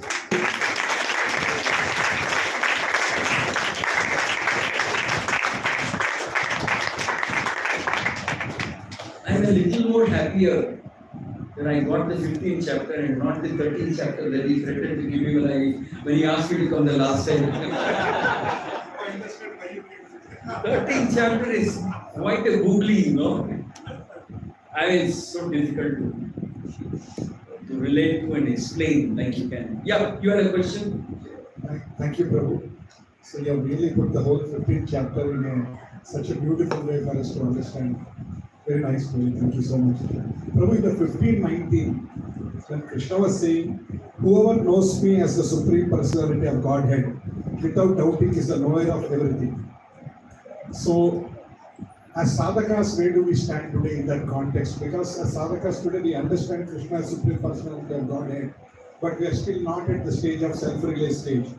So we are hanging in between. So, how to understand that? I mean, do we also really like, from our current state of understanding as Krishna is Supreme Personality of Godhead, do we also consider it as knower of everything? Well, you see, look at it this way. Add some life to that word. In other words, add some life to this word Purushottama. Krishna is saying, I am Purushottama. So understand it in its true full manifestation of that word. Like I said, understand Krishna is the most compassionate living entity, supreme living entity. Nobody can be as loving and compassionate. By the way, nobody can be as forgiving as Krishna. No matter what nonsense we do, no matter how terrible we have behaved, no matter what a monster we have been, we will still come back to Krishna's presence, cry our heart out and say, my God, will you kindly forgive me? And Krishna will. Nobody can be as compassionate, nobody can be as forgiving, nobody can be as tolerant. There's no chance, there's no guarantee that you might say that, cry your heart out, and maybe because of modes of nature, you may commit something more heinous than that. Maybe. But Krishna is not going to hold it against you. Krishna is not going to disown you. Krishna is never going to disown you. Krishna might say, I just don't have a choice, maybe you will have to pay the bill this time. Maybe some of that karma will come your way. But Krishna is the most forgiving. Krishna is the most tolerant. Krishna is the most patient. So add all these things into this word Purushottama. Fill your mind with this idea that Krishna. Nobody can be as patient. He's been waiting for billions of yuga cycles. We are still in the material world, we've not gone back to the spiritual world. If anybody has doubts about this, and try to clarify, we're still firmly rooted to the material world. But we're making an effort, a sincere effort to go back to Krishna. That is a big thing. Why? Krishna is patient. And Krishna helps us grow at our own pace. At our own pace. I mean, how can you imagine in the corporate world when somebody comes up and says, I do things my way, my speed, my this. How would you react? The Let's better not go that way. Huh? So Krishna is patient. He's just waiting. Okay, take it at your speed. Take it at your speed. Krishna says, all right, I will think that even if you have faith in some demigod and worshipping me, I think that that's a good step forward, because on something other than yourself, other than your mind, you're applying some faith. I think look at that as the first step in the journey of faith. Krishna is beautiful. Krishna is handsome. Krishna is fun. Krishna is adventure. Krishna is happiness. Krishna is filled with rasa. Krishna loves to reciprocate lovingly. Krishna loves to take you by surprise sometimes. Sometimes he surprises you by what he can do to you. And sometimes Krishna helps you get over your worst nightmare.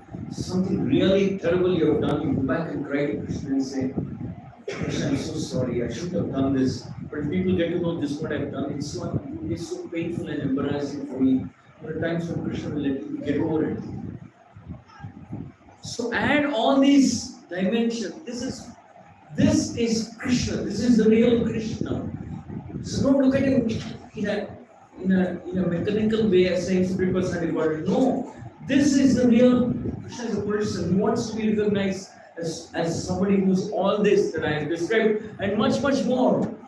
Krishna is fun. Krishna is adventure. Krishna is mischievous. Krishna is grateful. Even for the smallest of things that you do, Krishna is grateful. Krishna reminds you in a very, very nice way. Krishna is always thinking, how can I help this wonderful living entity escape the burden of punishment, escape the burden of his karma? Is there some way I can do that? Krishna is not like the teacher who takes out his and ready to. That may be Yamaraj's mood. Krishna's mood is different. Which is why it's said in the scriptures that Krishna tells that when they are becoming devotees or they are devotees or even becoming devotees, Krishna tells, it's there in the scripture that they are mine. I'll administer their karma. Leave it to me. So when you have all these, all of this adds up to what Krishna is, and actually Krishna is much more than all that I have said. Krishna is very expert. Krishna is very expert. It may appear like you're stuck in some problem that you can't see a way out. Krishna can. Krishna can see a way out. You've done something, you've offended somebody, you've really been a mess, whatever you just but somebody in this chain of events that you've triggered will say, it's alright, everybody does mistakes, let's carry on with it. Something totally unexpectedly will change in your life. Krishna is mischievous, Krishna is like that, Krishna can spring a surprise on you. Krishna is grateful. Krishna never forgets. Krishna is always with us. Krishna is as Paramatma, as Guru. Krishna is always guiding us. So when you add up all of these things and then understand that Krishna is much more than what you can possibly describe. Anantadev, it's said, is explaining about Krishna's qualities from time immemorial, and it's not come to an end. Krishna is all that we know of, all the wonderful things that we can ever imagine, much more than that. Krishna is a great poet. Krishna is use the word. Krishna is a big fixer. He can fix things for you. So Krishna is all that and much more. So then you start, then some rasa, some feeling arouses in you for Krishna. Something awakens for you in your heart for Krishna. So the more we hear the descriptions from a bona fide spiritual parampara line, it is said that the living entity is hankering, craving to hear more about Krishna. Karnamrita, it is nectar for the ears.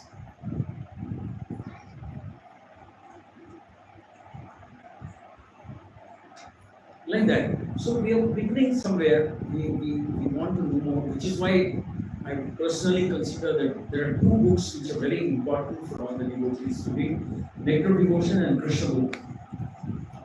I mean, sometimes the 10th canto is a little too long, and if we can read Krishna book and the Nectar Devotion. So, because Rupa Goswami is called Rasa Acharya, he has a way of bringing out one's affection for Krishna, one's liking for Krishna. Not just respect, liking, affection, feeling for Krishna. Anyway, as long as we are in this parampara will deliver its legacy riches to you, legacy treasures. The legacy treasure of this parampara is it can trigger, or it can, shall we say, manifest what is dormant. It can manifest a liking for Krishna, not just respect and surrender, but a liking for Krishna. So it's a special thing, this parampara. In the books, so every acharya has a particular unique book. Like Goswami had a particular book, Jiva Goswami had a different type of book. Bhaktivinoda Thakur was extraordinarily accomplished. He was not only scholarly, he was not only very erudite, not only well read, but Bhaktivinoda Thakur could also, in his writings and in his songs, he could also trigger a volcano of rasa in a sadhaka's life by his songs.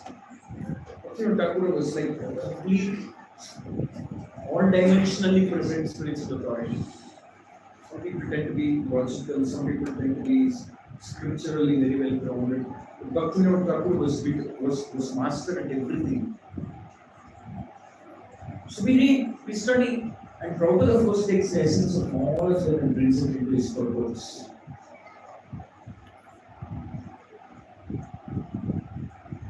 Okay, good question. Thank you. Yes, Prabhu. Lilananda, in 11th verse, Krishna says, in 11th verse, Krishna says that even if a materialistic person wants to understand, he cannot. Like he wants to understand this world, but in the last line it says, even if he wants to, he cannot. I remember reading that.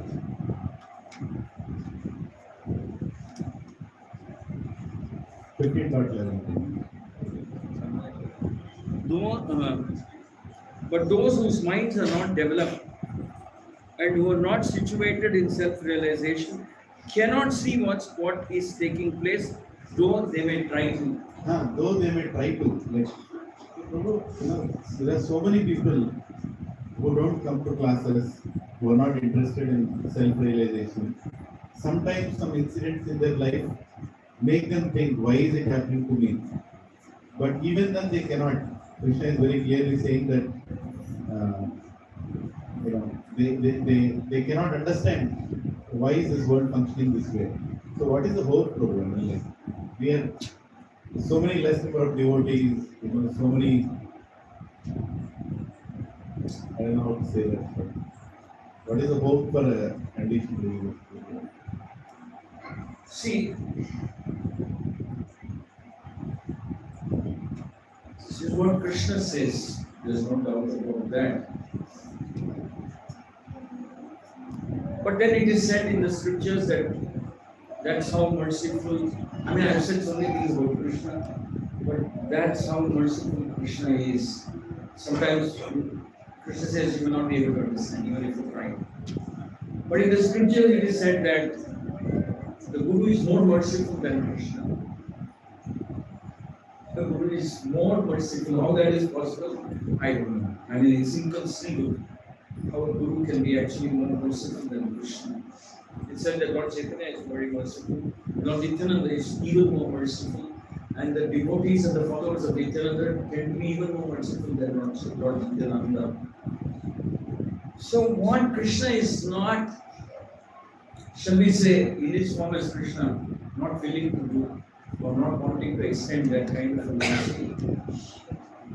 he gets it fulfilled in the form of Guru when he comes as Lord Chaitanya, in the form of Vaishnavas. Vaishnavas. Actually, Krishna also doesn't give up on them. Why? The last mile connection, or shall we say the last mile transformation. Krishna gets it done through Guru, Vaishnavas, and someone who it appears is more merciful than Krishna. But the scriptures clarify saying that the Guru or Vaishnavas are personifications of compassion of Krishna or Lord Chaitanya. They are personification. They don't see any boundaries. They don't stop at any boundary. They don't stop. There's nothing that they will not. There's nobody that they will give up on. So what Krishna may not be willing to do in his incarnation of Krishna, the same Krishna, because of his overwhelming mood of compassion, reappears as Lord Chaitanya, and he takes the concept of unconditional compassion and a lot more, stretches it so much more. And then when that is also inadequate, then Lilananda takes over. When that is also inadequate, Vaishnavas Guru. They go to places where even Nityananda never did not visit. They go to the most fallen among the fallen places. So it's not that their case is hopeless. It means Krishna, for some reason, that is saying in my incarnation of Krishna, though I am actually very inconceivably merciful and compassionate, that's where I will stop. My incarnation of Krishna. But I'll reserve that. I'll do it in my incarnation as Lord Chaitanya or Nityananda, or further extend myself, my compassion in the form of Guru.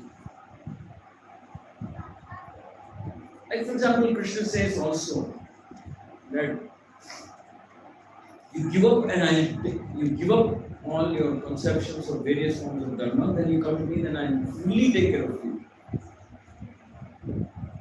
But Lord Chaitanya says there's no need for you to give up anything. Just add chanting of Hare Krishna.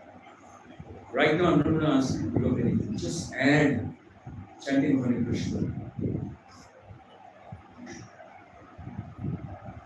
Sometimes the Vaishnavas are alright, at least take prasad. Your spiritual life emotionally begins. At least by taking prasad. At least by seeing the form of Lord Jagannath coming out in the form during the Rath Yatra. You're not coming to see him, but Jagannath is coming to see him. Like that. It's interesting that Krishna is, in his form as Krishna is drawing a line, but that does not mean Krishna's mercy can't. It's not going to extend beyond that line. He'll find a way. Like I said, as Lord Chaitanya, as Lord Lilananda, as Guru, as Vaishnavas. Okay, good question.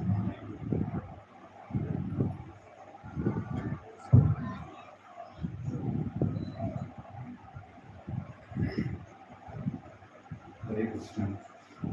Let us thank His Grace Varada Krishna Prabhuji for such an amazing explanation and really showing the mercy of Krishna through his words and his realizations. We're very grateful to hear it, which is realized souls. Let us thank with three loud and enthusiastic Hari Bols. Hari Bol! Hari Bol! Hari Bol! Hare Krishna. So I also want to tell you something very nice that happens here. Apart from the Sunday program that we are doing, can I call Raghunandan Prabhu here? So Raghunandan Prabhu is in charge of Nityam Prasad Seva Prabhu. So every day, for 150 to 200 people, Prasad is distributed on the road. And Prabhuji is taking care of that service. And there is Mataji who comes every day. So where is Sukriti Mataji? Yeah, and there is Mataji, name of the word. PhD Mataji. Can you please get up? Yeah. So, and there are some small children from the locality. Yeah, Mataji is also there. Hare Krishna is there. Yeah. Narayan Prabhu also. Very good.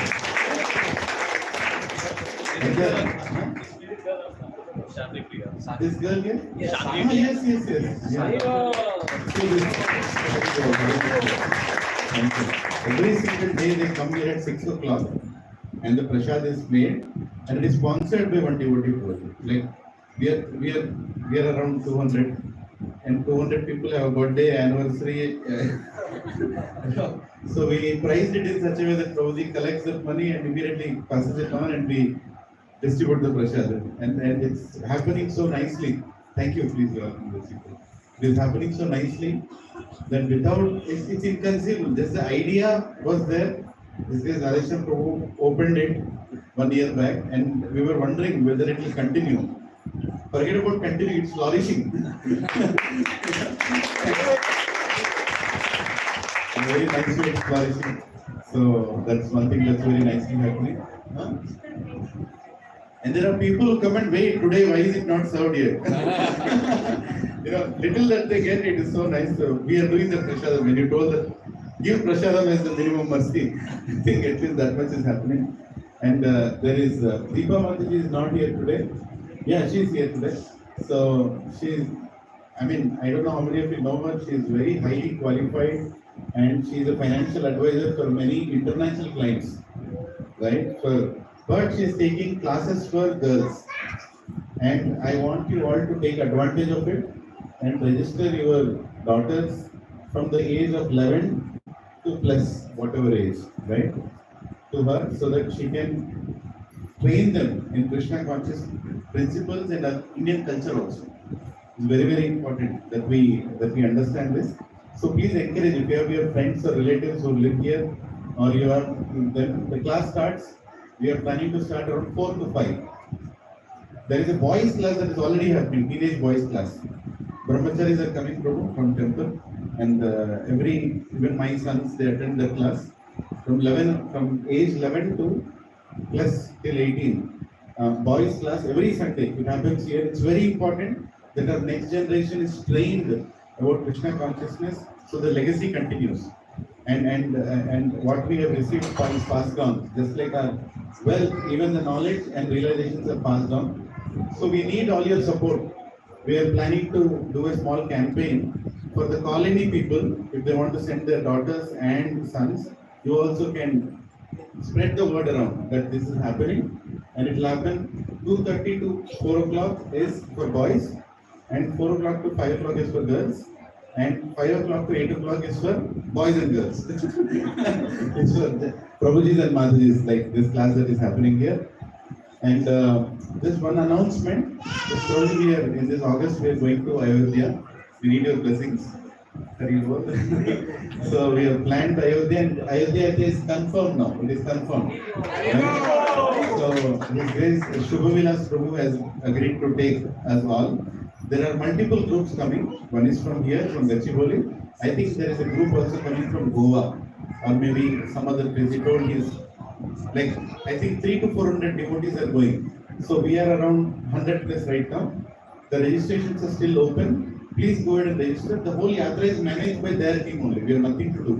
We just only have to pay and be there at a date. So I have announced it multiple times. Please take advantage of this.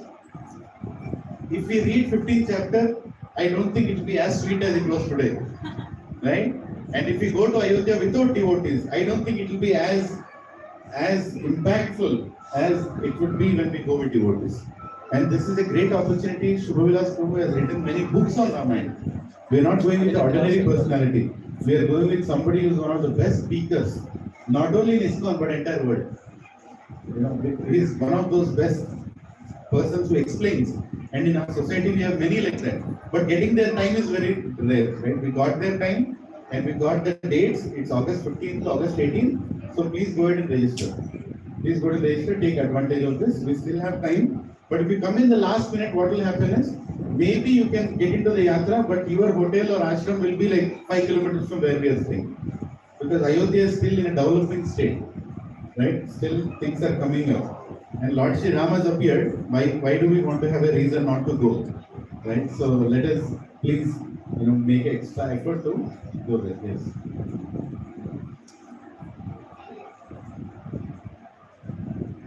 So there is one more class that happens here every Saturday evening, which is Sri Gopal Prabhu is sitting here. He takes same Bhagavad Gita and Science of Circulation in Hindi. Everything in Hindi.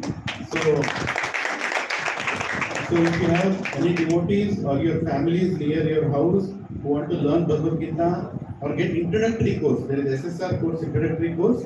You can register. Prabhuji is here. You can, and we'll also send in the group. How many of you are part of the WhatsApp group, Bhakti Center WhatsApp group? Or how many of you are not? Many of you are not. So why don't you meet Prabhuji and he will immediately add you so that you know the announcements, what are happening here, right? So there are upcoming many festivals, there will be many yatras. So please be part of it enthusiastically so we can serve you nicely. And today, with Prabhuji's presence, we have Prabhupada's lotus feet that has come here. And lotus feet was given to our satsang by, by ISKCON Avid's temple for the book distribution that we have done.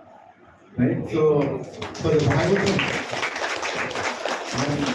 when I was there that day, we were given this lotus feet by the hands of Anandmay Prabhu. He is a Prabhupada disciple, and he gave Prabhupada to us, saying that, okay, you have done something, you all have done something, take this lotus feet. So here Prabhupada is there, very much there, his blessings are there in the lotus feet. So now we are more empowered to do more services. Right?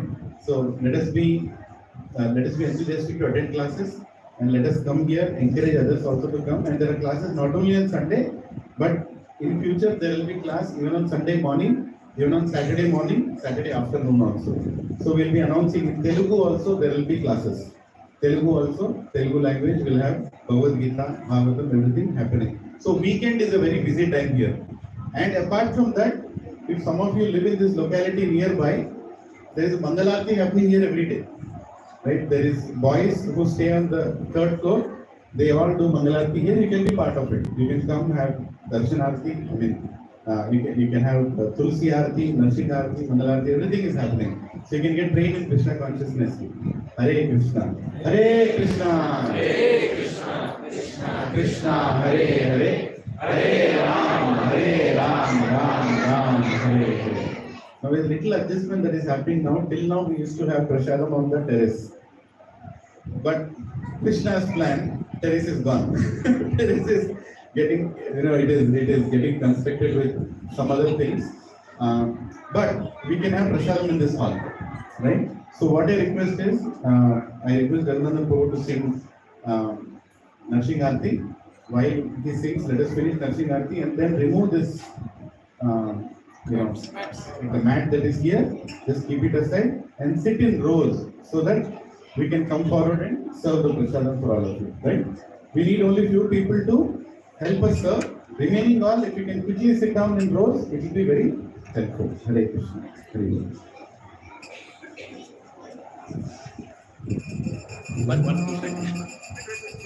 One question to Prabhuji. So Prabhuji, you asked us 1 year back to open a center. Are you happy to? Very exciting. I went to a center today morning in Sangareddy. So there also they have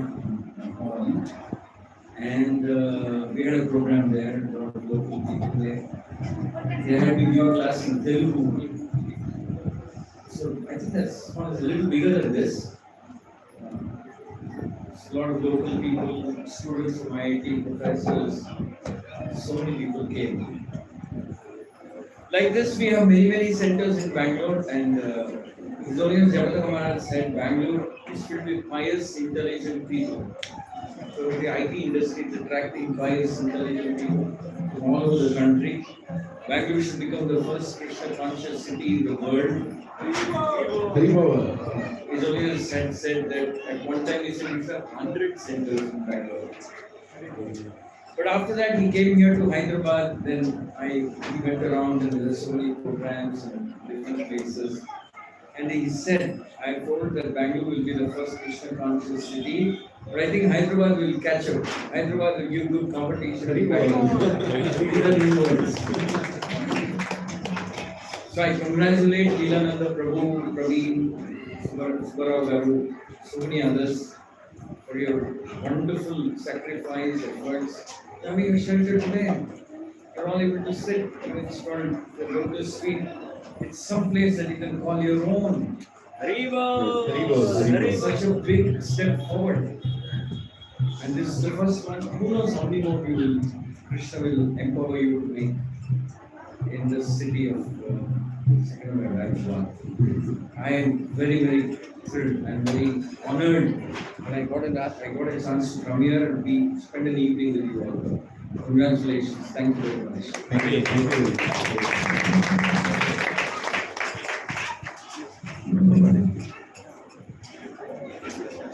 Namaste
His divine grace is like Bhaktivedanta Swami Srila Prabhupada.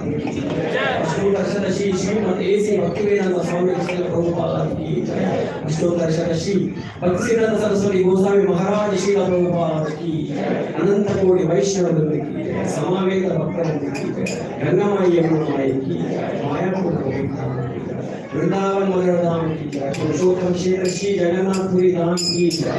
प्रेम से कहो श्री कृष्ण चैतन्य प्रभु नित्यानंद श्री अद्वैत गदाधर श्री प्रसाद गौर भक्तवृंद की जय। हरे कृष्ण महामंत्र की जय। हरिनाम संकीर्तन महायज्ञ की जय। ट्रांसेंडेंटल बुक डिस्ट्रीब्यूशन की जय। श्री श्री जगन्नाथ बलदेव सुभद्रा महारानी की जय। श्री श्री राधा मदन मोहन जी की जय। All glories to the assembled devotees. All glories to the assembled devotees. All glories to the assembled devotees. All glories to Shri Guru Vaishnava. All glories to Shri Prabhupada ki jai. महाप्रसादे गोविंदे नमो रामने वैष्णवे सर्वपुण्यं राजं विश्वासोऽनुदायते शरीरा विद्याया हरेन्द्रियता हेता जीवन्ते संसारे आनन्दे जीवने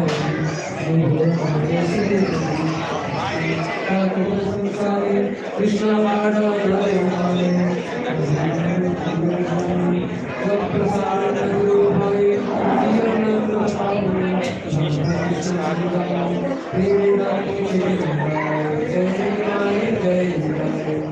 जय श्री कृष्ण चैतन्य प्रभु नित्यानंद श्री अद्वैत गदाधर श्रीवासादि हरे कृष्ण कृष्ण कृष्ण हरे हरे हरे राम हरे Ram Ram Ram Hare Hare. It will take 45 minutes.